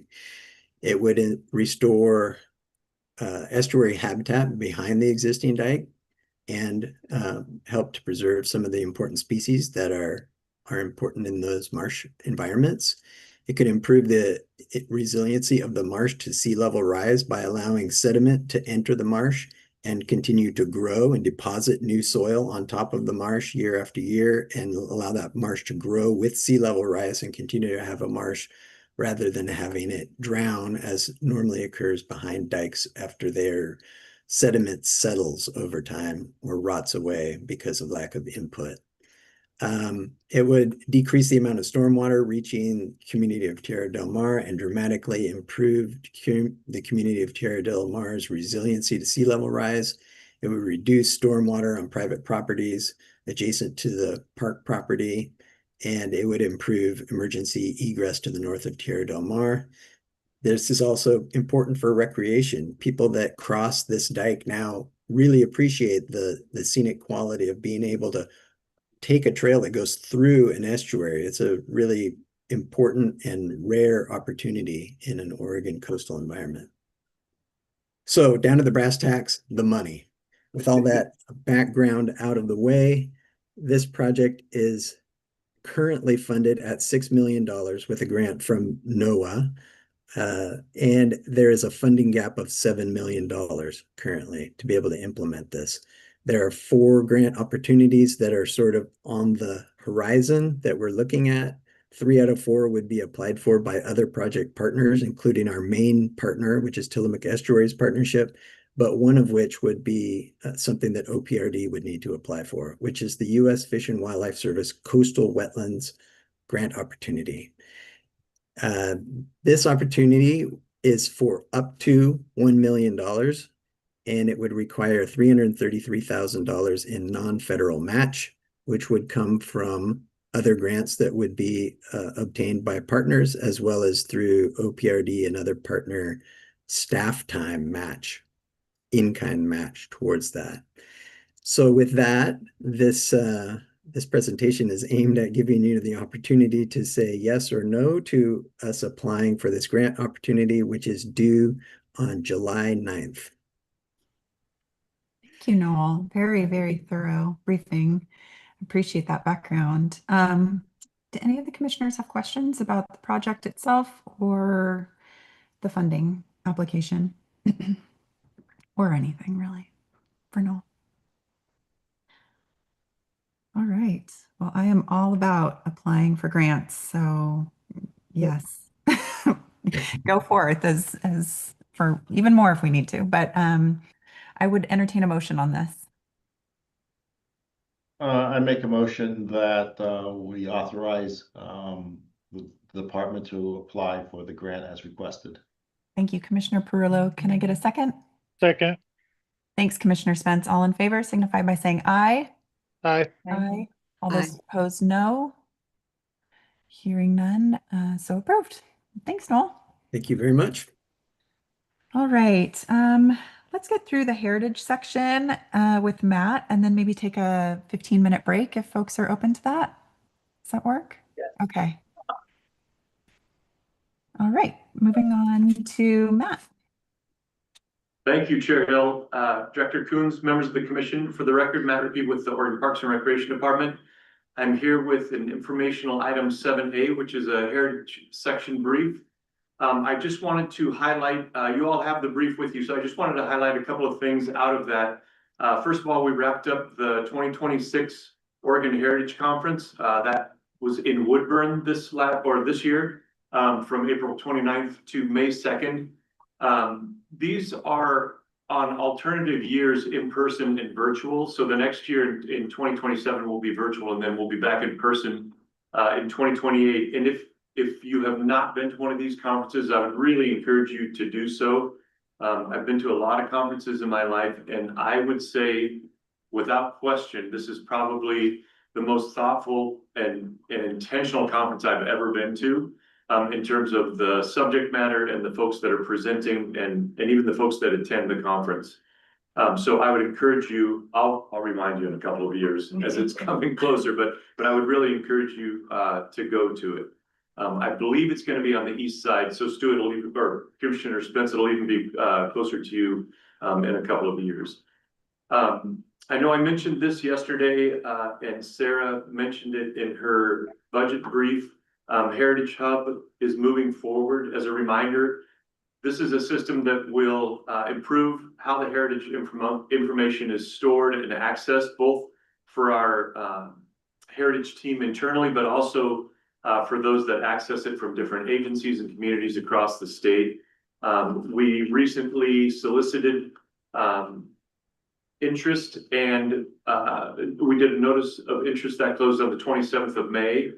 We just finished this week with doing the initial screenings of those, and should hopefully have something awarded in July, and anticipate that that the system itself will be operational by mid 2028, so hopefully summer of 2028, as we put that together. And really what it's going to do, again, it's going to provide much better access and a much easier access for folks that use the system. They'll be able to track their permits. And it's going to put us more in line with what a lot of the other states and SHPOs are doing across the country. And then finally, I wanted to mention with Executive Order 2304, which is an executive order that pulls agencies together to try and problem solve how we can do better with the statewide housing goals. Our State Historic Preservation Office has been a part of that. You can kind of see the 5 bullets there that we've committed to doing. One is creating some efficiencies around cultural review process, a programmatic agreement with HUD, and then prioritizing some other projects. If you have any questions on any of those, please let me know. I think that we're submitting that to the governor's office here shortly. So that was all I had. If there are any questions. Wonderful. Any questions for Matt? Great, thank you. Super fast. Man, we're blowing through some of these things. Well, let's go ahead and take a break and reconvene at 11:30 if that's enough time for folks to grab a bite and some coffee. All right. See you guys soon. Thank you.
All right. Let's get started. Keep us on schedule and hopefully out a little bit early. And I see Lisa's in the room joining us. I'm surprised they let you escape ODOT. Don't tell them. But we voted, so you're coming back to us. Just go and had to break the tie. Yeah. No, it's really good to see you.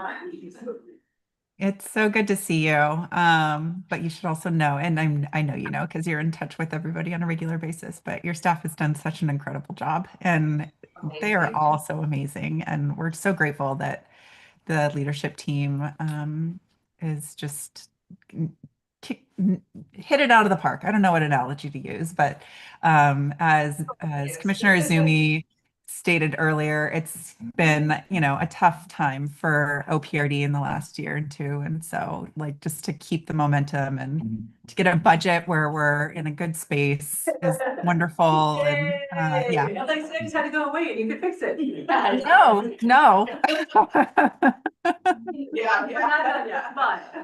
But I told them they not only knocked it out of the park, they actually did more than what we had visioned out. So, which is really, really cool, right? And so, and all of you as commissioners, you guys did the toughest stuff the last 6 months that I keep watching going, okay, they did it. They did it. It hasn't been a lot of fun, but it was necessary. And I can tell you from being at an agency that didn't do those things, where we would be if we weren't. So I know that it's been a lot on the team and on the commission, but thank you, because we don't want to not get where we need to be budget wise. Agreed. Like some other agencies. No that- Sarah. All right. Well, unless anybody else has other things they want to say. Well, sorry, I just have to bring up one Yes, thing, which is please. I'm glad that you're not wearing traffic cone orange anymore. Kind of look good on me, I'm just gonna say.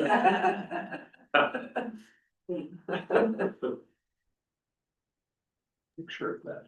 Awesome. Well, let's get started on agenda item 8, Park Development Division. With Rob, we're going to go to Silver Falls. Hi. Good morning, everyone. Chair Hill, Director Coons, members of the commission, and Lisa now. For the record, my name is Rob Morris. I'm engineering lead and facilities engineer in the park improvement section of Central Services. And I am here today to present a couple different action items. The first one is going to be for a construction contract for Silver Falls. And I'd like to share my screen with you. I'm going to share one of the exhibits that's also included in the informational packet. So commissioners should have already seen this, but this kind of shows a overview of the site and helps me explain sort of what is entailed in this item. So just for background, again, this is for the North Gateway Visitor Center at Silver Falls. This particular presentation is for the site, the construction of site improvements to the area. For background, the Visitor Center building construction contract, so the construction contract for the building itself was approved by Commission in November of 2024 for a total of $3 million, and that work is underway right now.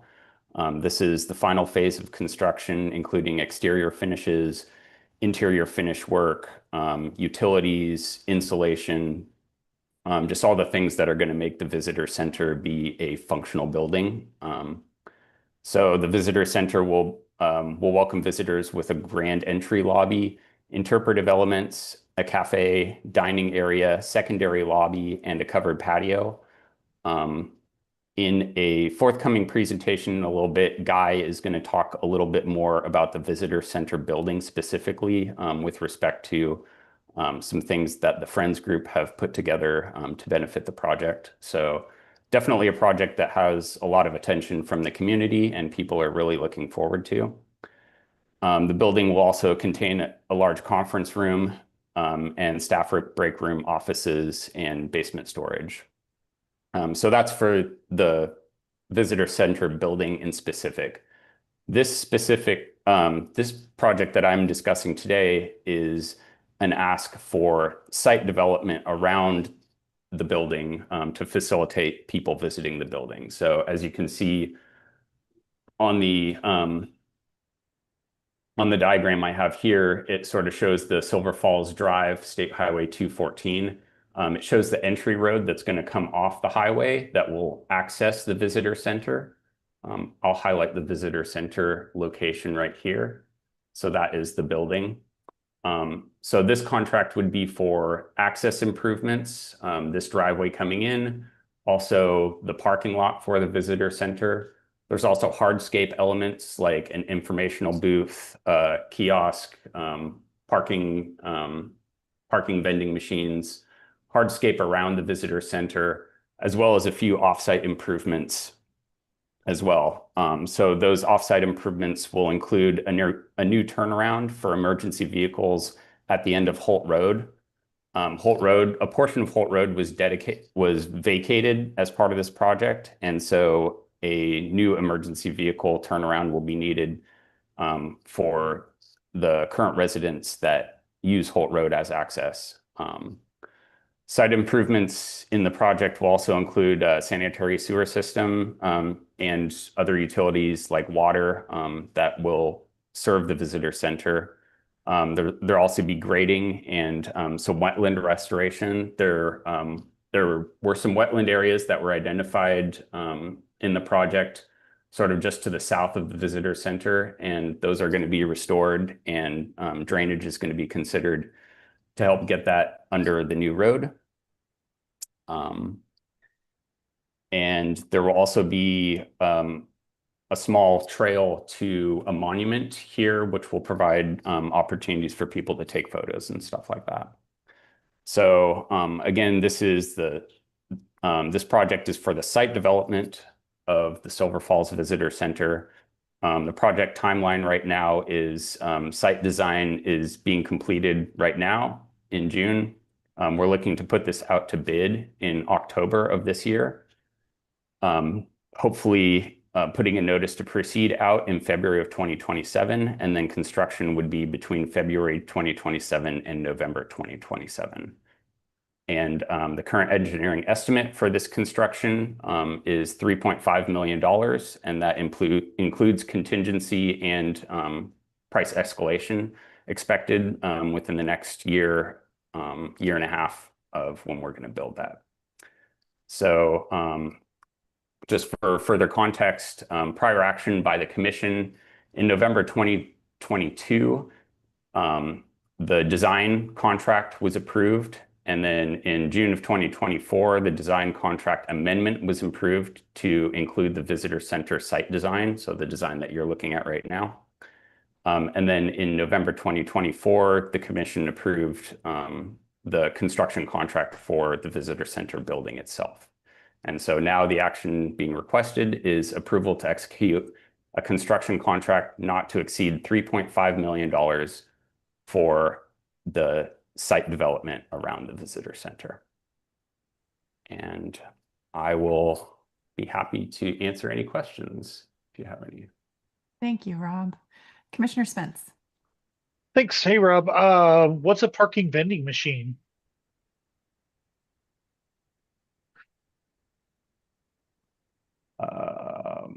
I think you used that term. At least I wrote it down as what you used.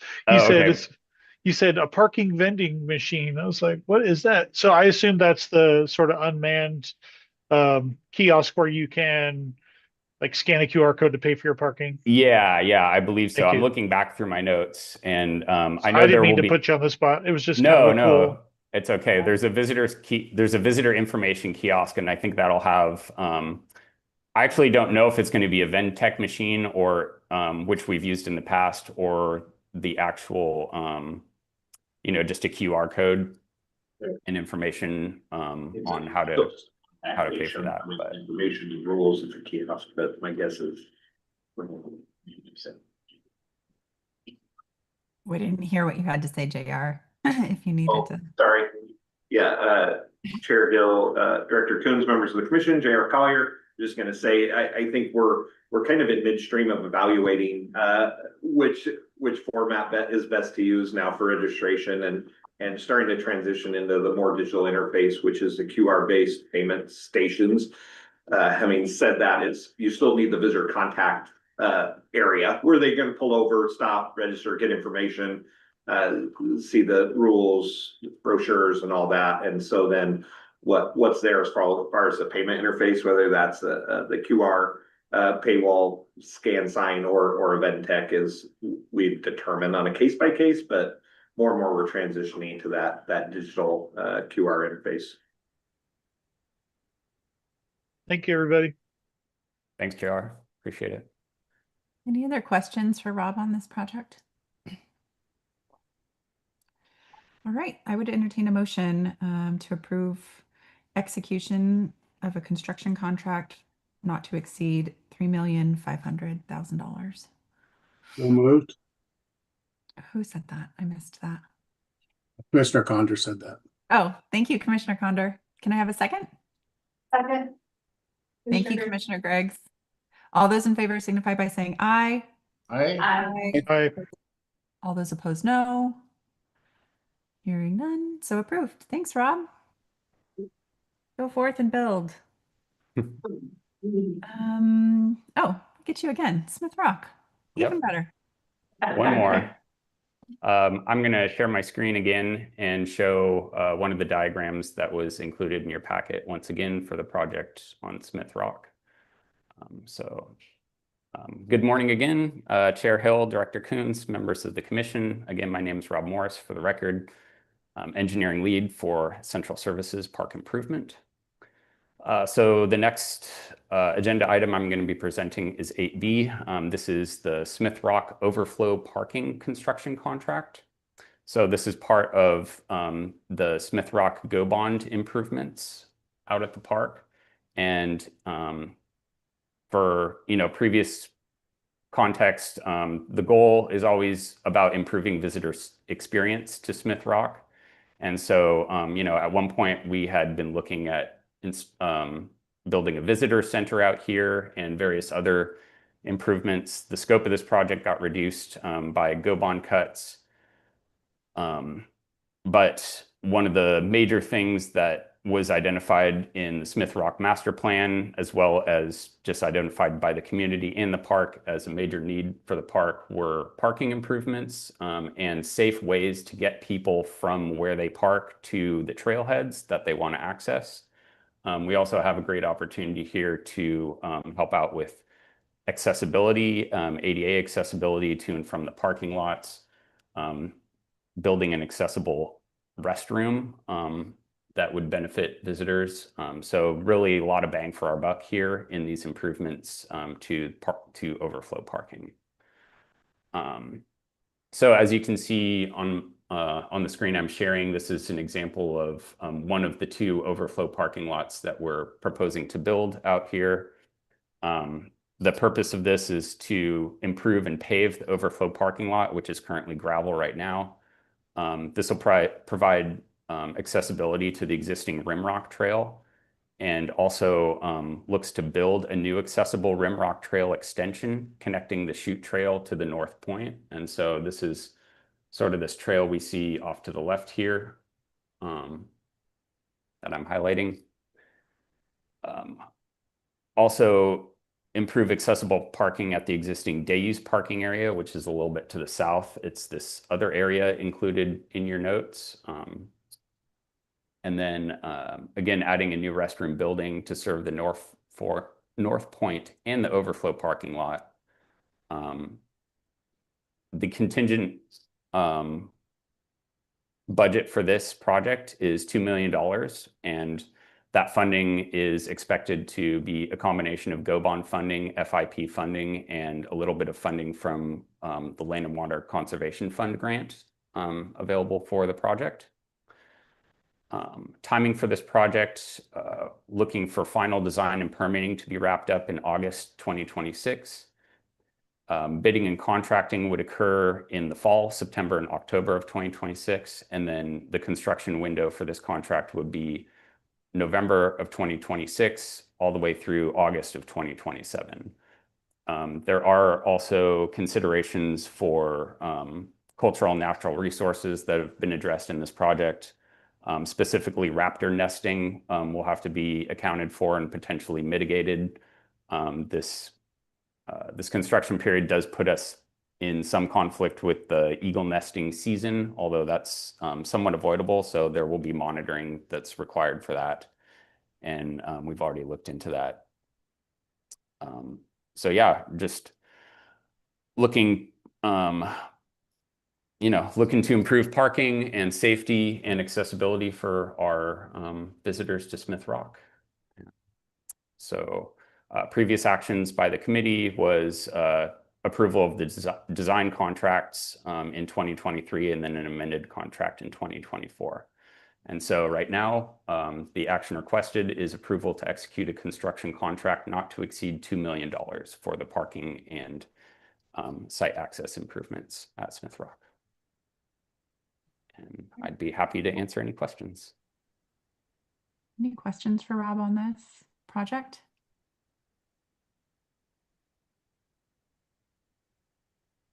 I don't see any. I'm glad this is getting kicked off. I know that this area is well, it's probably packed right now in June already. So every time I've been there in the summertime, it's just people are parking along the road and the county gets frustrated. So I know it's an issue that we'll continue to work with the county on too. So. All right, if there's no questions or comments, I would wait, is this information? No, we need to. It's an action item. Yeah, I would entertain a motion to execute a construction contract not to exceed $2 million for the overflow parking at Smith Rock.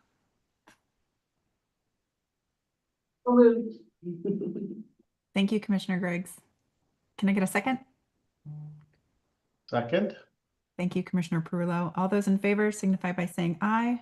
Aye. Aye. Aye. All those opposed, no.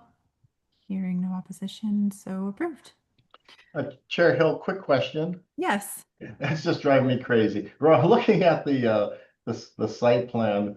What is on the right-hand side? It looks like something that looks a little bit like a fork that's drawn in. What is that? I'm just trying to figure out what it was. In the gray, it's sort of grayed out a little bit. Yeah.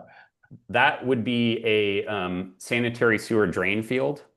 So that's going to be the sewer connected. So there's the restroom just to the north of the parking lot. And then there will be some sewer lines coming off of that restroom. And that thing that looks like a fork, it's like six parallel lines is the drain field where the sanitary sewer flows would percolate into the ground. I was just being nosy. I just couldn't figure it out. Thank you. Excellent question. And that is something I'm qualified to answer. Thanks, Rob.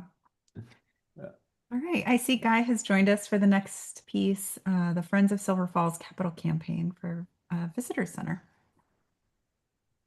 Yeah, thank you. Good morning, Chair Hill, Director Coons, and members of the commission. For the record, my name is Guy Rodrigue, Valley Region Director with Oregon State Parks. Today, I'll be presenting on agenda item 8C, an information item about the Friends of Silver Falls Visitor Center capital campaign with Chris Gilland, the Willamette District Manager. So sharing my screen here, and hopefully you get the right version. Is that coming through for you okay? Yep. Okay, perfect. So a little bit of background, a lot of this Rob has already been able to kind of set some good context for, but given the GoBond project scope and cost reductions, available funding is sufficient only to finish construction of the building itself. The project still requires additional resources to ensure the building is properly furnished and usable by the public. So to address this need, the agency engaged local stakeholders, specifically the Friends of Silver Falls, to partner on funding.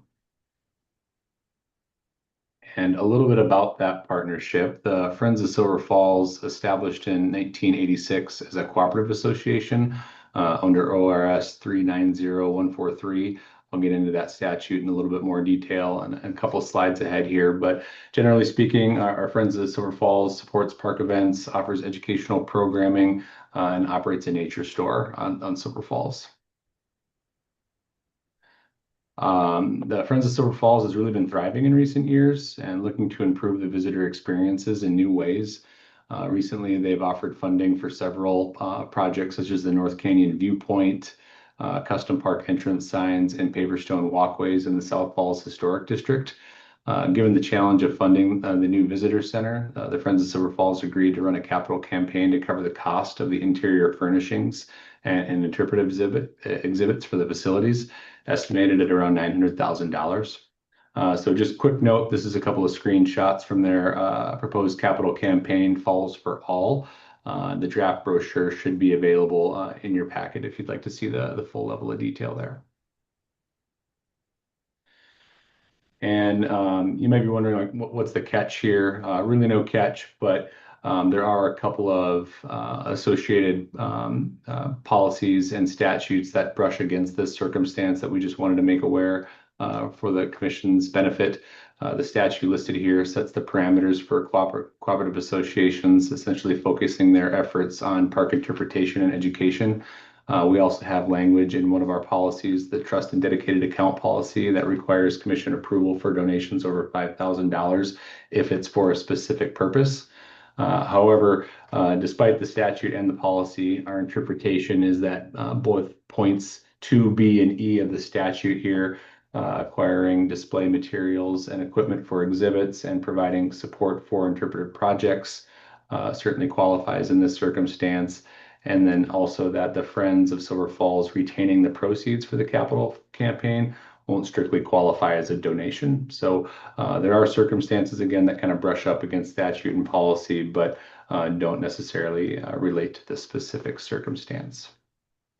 So Guy, is that 5,000 different than what we changed today, which bumps us up to a $50,000 gift limit without Commission approval? Yeah, it most likely was referring to the same thing. I didn't catch that part in the earlier presentation.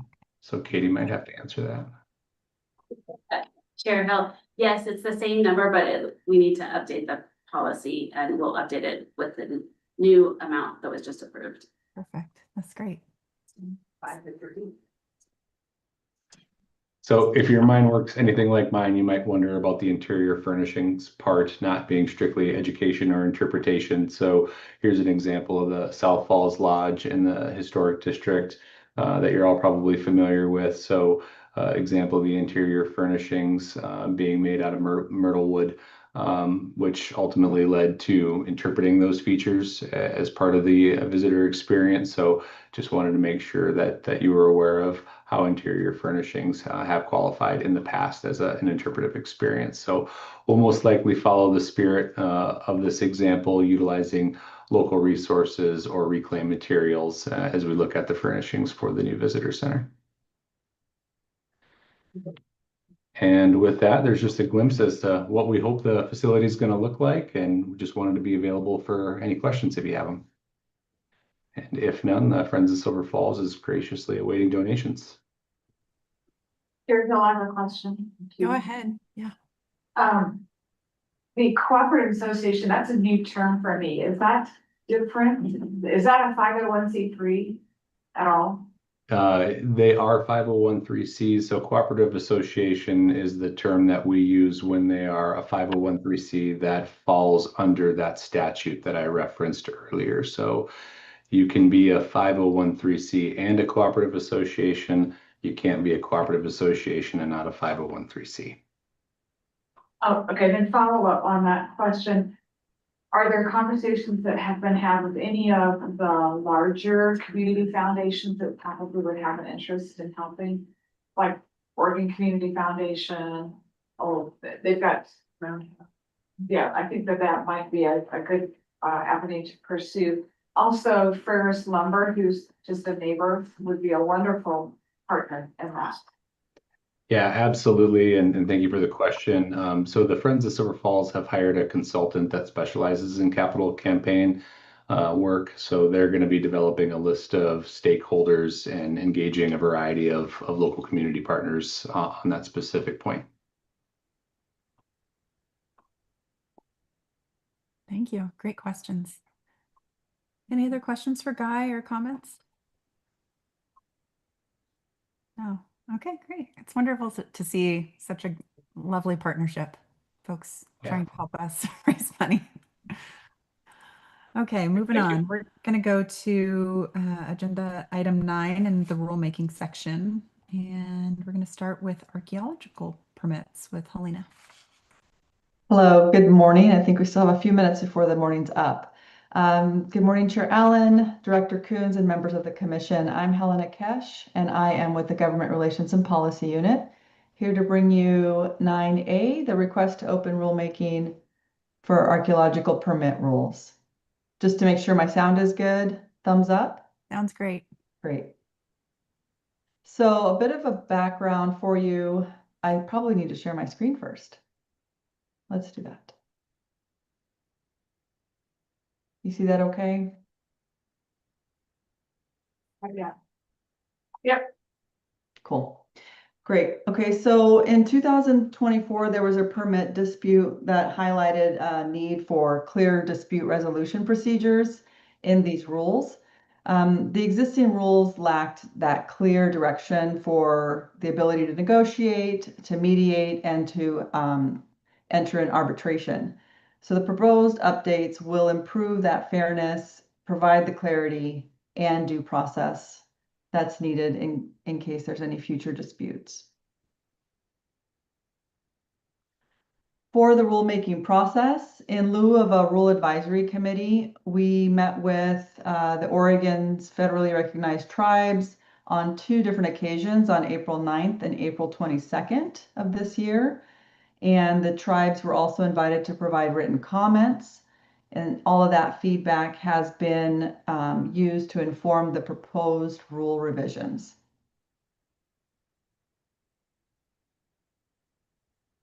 Sorry, I skipped ahead. And the summary basically of the proposed rule revisions, basically on the dispute resolution procedures, it's to clarify any informal negotiations, mediation, arbitration, and the appeals processes. Permit administration section is where we've provided additional information on updates to the revision procedures and definitions for clearer implementation. And under qualified archaeologist requirements, we've refined the Oregon qualified archaeologist requirements for consistency statewide. The plan for the rulemaking process is to open up to public comment period once the rule is opened from July 1st to the end of July. We will also hold a virtual public hearing July 14th. And staff will then return to the commission for rule adoption following the public comment review. So my ask of you today is to open rulemaking to amend Oregon Administrative Rule 736-051-000 through Oregon Administrative Rule 736-051-0100 relating to archaeological permits, dispute resolution procedures, permit revisions, definitions, and Oregon qualified archaeologist requirements. Thank you. Thanks, Helena. Any questions or thoughts on this piece? Go ahead, Commissioner Izumi. Thanks, Chair Hill. Thanks, Helena, for that overview. I have a kind of a general question just about the public comment process. You mentioned that there's going to be the virtual public hearing. How are those comments and kind of discussions captured for the commission to review? So it is a Zoom meeting held online that we record, and anybody who attends that meeting is invited in advance to submit their comments or present their comments virtually, and then that recording would be shared with the commission. Okay, and then is that is that also is the content summarized along with the summary of public comment feedback? Or will it be provided separately?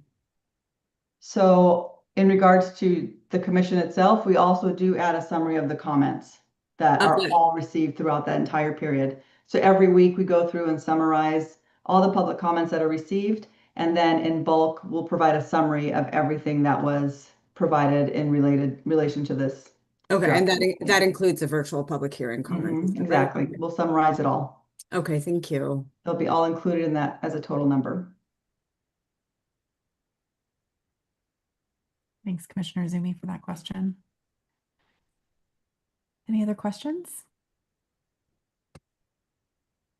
All right, I don't see any, so I would entertain a motion on this to open up the rulemaking.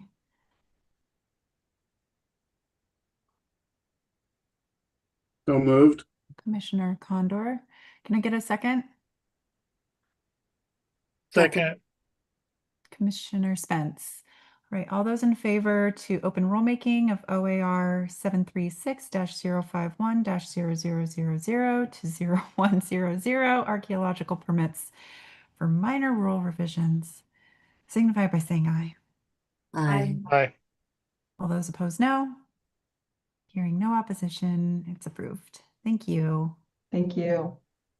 Next, we're going to move on to rulemaking around local government grants with Robert and Michelle. Hi there. Thank you very much. Can you all hear me?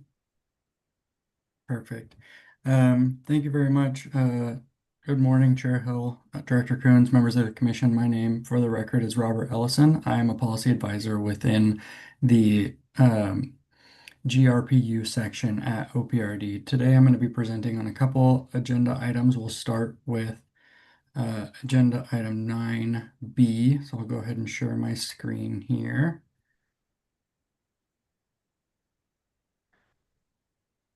Perfect. You all should be able to see my screen there, correct? Awesome. So agenda item 9B, request to open local government grant program rules within Division 6 of OAR 736. A little background on this, the local government grant program provides grants to local governments for acquisition, development, rehabilitation, and planning of outdoor recreation facilities. The program requirements are established in Division 6 of Chapter 736. The Senate Bill 1585 modified grant match requirements for cities with populations less than 20,000, and rulemaking is needed to align the local government grant program rules with legislative changes and current program administration. The need for the rule revision is to align again with that Senate Bill 1585. It clarifies the reduced match requirements for those qualifying communities, and then also extends reduced match requirements to eligible special districts with similar populations. This is just to maintain consistency between administrative rule and state law. No broader policy program changes are being proposed at this time. The summary of the current draft rules is implementing those match requirement provisions. We also add a direct reference to the applicable ORS governing reduced match requirements. We clarify reduced match eligibility for cities under 20,000, or with a population of less than 20,000, I should say. And then we also applied that same reduction of matching requirements to qualifying districts under 20,000. Again, no change to the structure, scoring criteria, or administration of the program. We did have one additional minor change request. This request is in relation to the definition section of Division 6. So it was identified in a program audit that the definition of local government wasn't consistent with the definition of local government within this specific ORS. And so we just wanted to request that we also open the definition section of this division for rulemaking to to create that consistency. So the request today is to open OAR 736-006, sections 0110, 0115, 0121, and 0125. Great. Thank you, Rob. Any questions on this? Commissioner Spence. Thank you. This directly affects me. I am local government, so I appreciate the detail. Wondering so cost of direct services is defined as what? Great question. I believe Michelle is on as well, and she might be able to better answer that question. Thank you. Chair Hill, commissioners, for the record, Michelle Scalise, and Commissioner Spence, I'm sorry. Could you repeat the question? Yeah, sure, Michelle. Sorry. That's okay. In the definitions, in the rulemaking, it talks about different matching requirements, and it says that there's not greater than a blank percent of the amount of the grant or the cost of direct services awarded. So I'm just wondering, what defines direct services? Commissioner Spence, are you talking about in the administrative rule? Well, let's see. What am I looking at? Section 8. Yeah, I guess so. Maybe it's an ORS. Sorry to put you on the spot. I can do this research later too. It's just such a nuance, and the way I read it, it's kind of a drastic change, but maybe I'm wrong. Maybe you could summarize that. What are the direct changes to the percentages matches, if there are any, to smaller communities under 20,000? Maybe let's go with that angle. Commissioner Spence, I do agree with you. It is very confusing and does add a lot of detail that we're not used to. And I think your question originally was from the ORS, and for myself, I have the same question. I think what we're looking at is there will be, right now, as you know, there's a structure of match that's either 50-50, 40-60, or 20% for the smallest communities. That's going to affect that 20%. Actually, the populations there may not have to come up with the full 20%. And so what I see as the major impact is, one, there's going to be a lot of extra work for staff to kind of suss that out and figure out who gets what based on their population. And in addition, those communities, and they do apply for very large grants in that population segment, because they may only have to provide 3% match. That is going to reduce the amount of funds available to the overall grant applicant pool.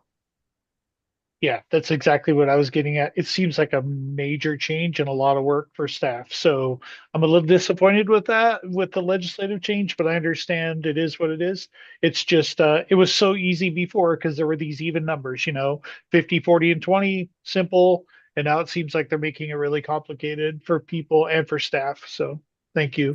Commissioner Spence, yes, agreed. And we also currently do have in rule ways to, if there's economic hardship for a certain community, to reduce the match further, or, completely have no match if so decided by the director. Yeah, thanks for in the weeds there for a minute with me. Appreciate it. You're welcome. You're welcome. All right. Any other questions or thoughts on this? Okay. Commissioner Spence, you might need to declare a potential conflict on this, but yeah, I can do that. Yeah.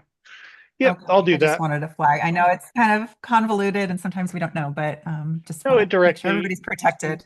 It could be perceived for sure as conflict, so I'll definitely abstain. Okay. Well, you're welcome to vote on it as long as it's declared that you may have a potential conflict, but not necessarily. You can also abstain. That's also okay.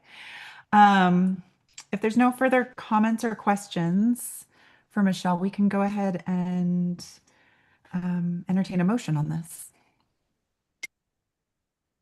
Chair Hill, I'll make the motion to open local government grant program rules OAR 736-006-0115, comma, 0121 and 0125 And 0110. and 0110. There you go. All right. Those that are not in numerical order, sorry. Great work. No, we've had longer ones. It gets really convoluted. Can I get a second? I'll second that. Thanks, Commissioner Perullo. All those in favor signify by saying aye. Aye. Aye. All those opposed, no. Any And I'll- abstentions? yeah, that'd be me. Thank you. Thank you, Commissioner Spence. Okay, it's approved. Thanks, Michelle. And yeah, look forward to more on that down the road. Thank you very much. And I believe I'm the next agenda Yeah. item as well. Yeah, Perfect. county opportunity grants. Okay. I Thanks, believe I'm still sharing my screen, so I will jump straight in. Again, thank you, Chair Hill, Director Coons, members of the commission. For the record, my name is Robert Ellison. I'm a policy advisor with the Oregon State Parks and Recreation Department. Today, I'm going to be presenting on agenda item 9C, which is a request to adopt our county opportunity grant rules within Division 7. A little background on these rules. They were established in 1983. The County Opportunity Grant Program is funded by a portion of recreation vehicle registration fees. The program typically awards around $850,000 annually to counties for the acquisition, development, rehabilitation, and planning of county park and recreation areas that provide camping facilities.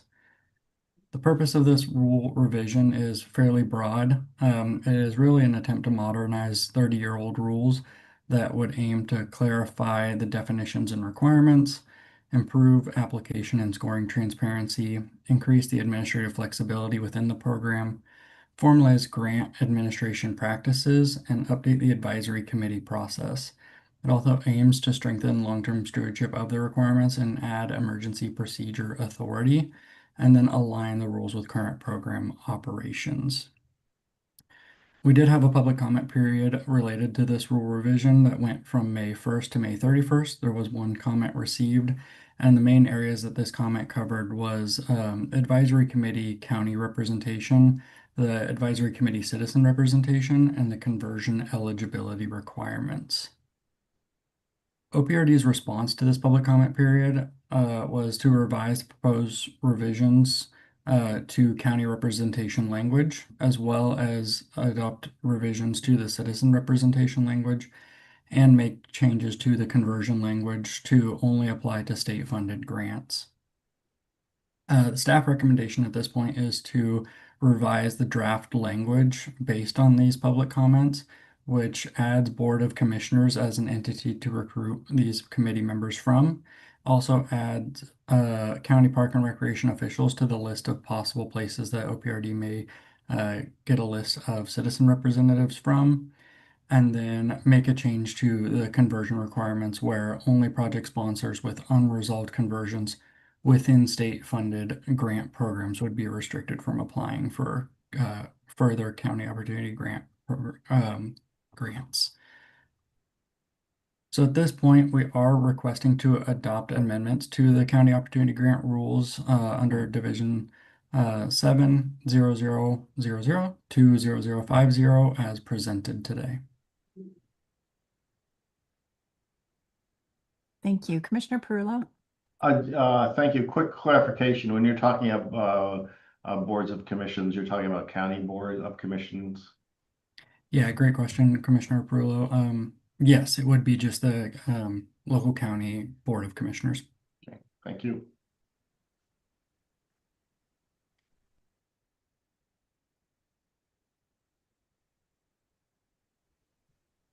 All right. Any other questions on this? The packet brief says requests commission adoption of recreational vehicle license fee revenue rules. Is that correct? OAR 736-007-0000 through 0050. No, I don't believe that is correct. It should be as related to county opportunity grant rules. Okay, just clarifying. Okay, if there's no more questions, we can entertain a motion on this. So moved. Thank you, Commissioner Spence. A second. Anybody? I'll second. Thank you, Commissioner Izumi. All those in favor of adopting amendments to the county opportunity grant rules as presented signify by saying aye. Aye. All those opposed, no. Hearing none, so approved. Thank you. Great. Thank you so much for having me today. Really appreciate it, Rob. All right. We have, I think, one last thing. I sent a Stephanie or Lisa, do you want to talk about the schedule? Jamie would love to do Yeah. that. Director Coons, member of the commission. My name is Jamie Jones, executive assistant. Our next commission meeting is set for September 15th and 16th. And I'm here to discuss if we could change the dates to the following week of September 22nd and 23rd. Director Assumption has a schedule conflict. It conflicts with our National Association annual conference. We moved it from Labor Day, but apparently that was a good thing about commission meeting.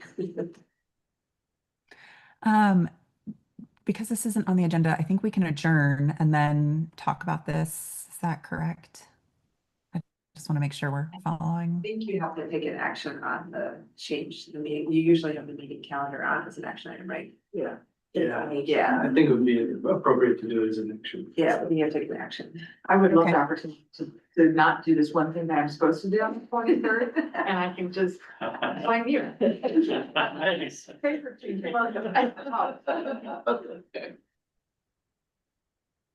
All right. How do people's schedules look on the 22nd and the 23rd of September?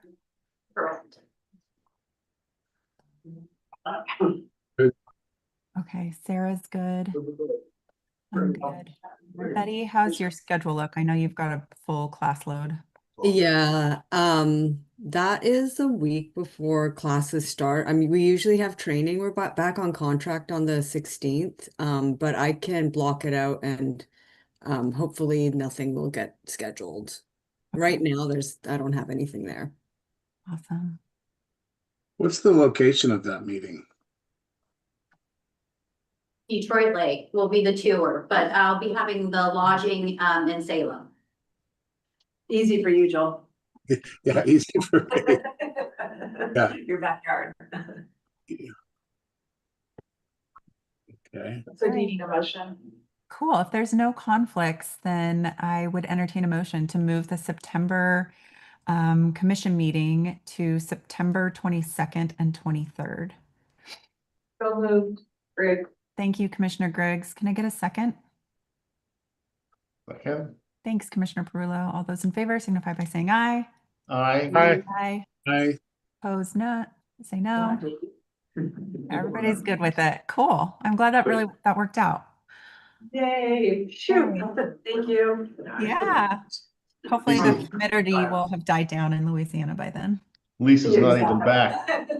Lisa's not even back and she's already Already messing your up. message. See, I wasn't so bad after all. Cindy's there with me, but. Thank you, Jamie, for always being on top of stuff and coordinating everything for us. All right. Other than that, unless there's anything else that folks want to bring before the commission, the last pieces are just information under reports, and that's in the packet. So I will go ahead and adjourn the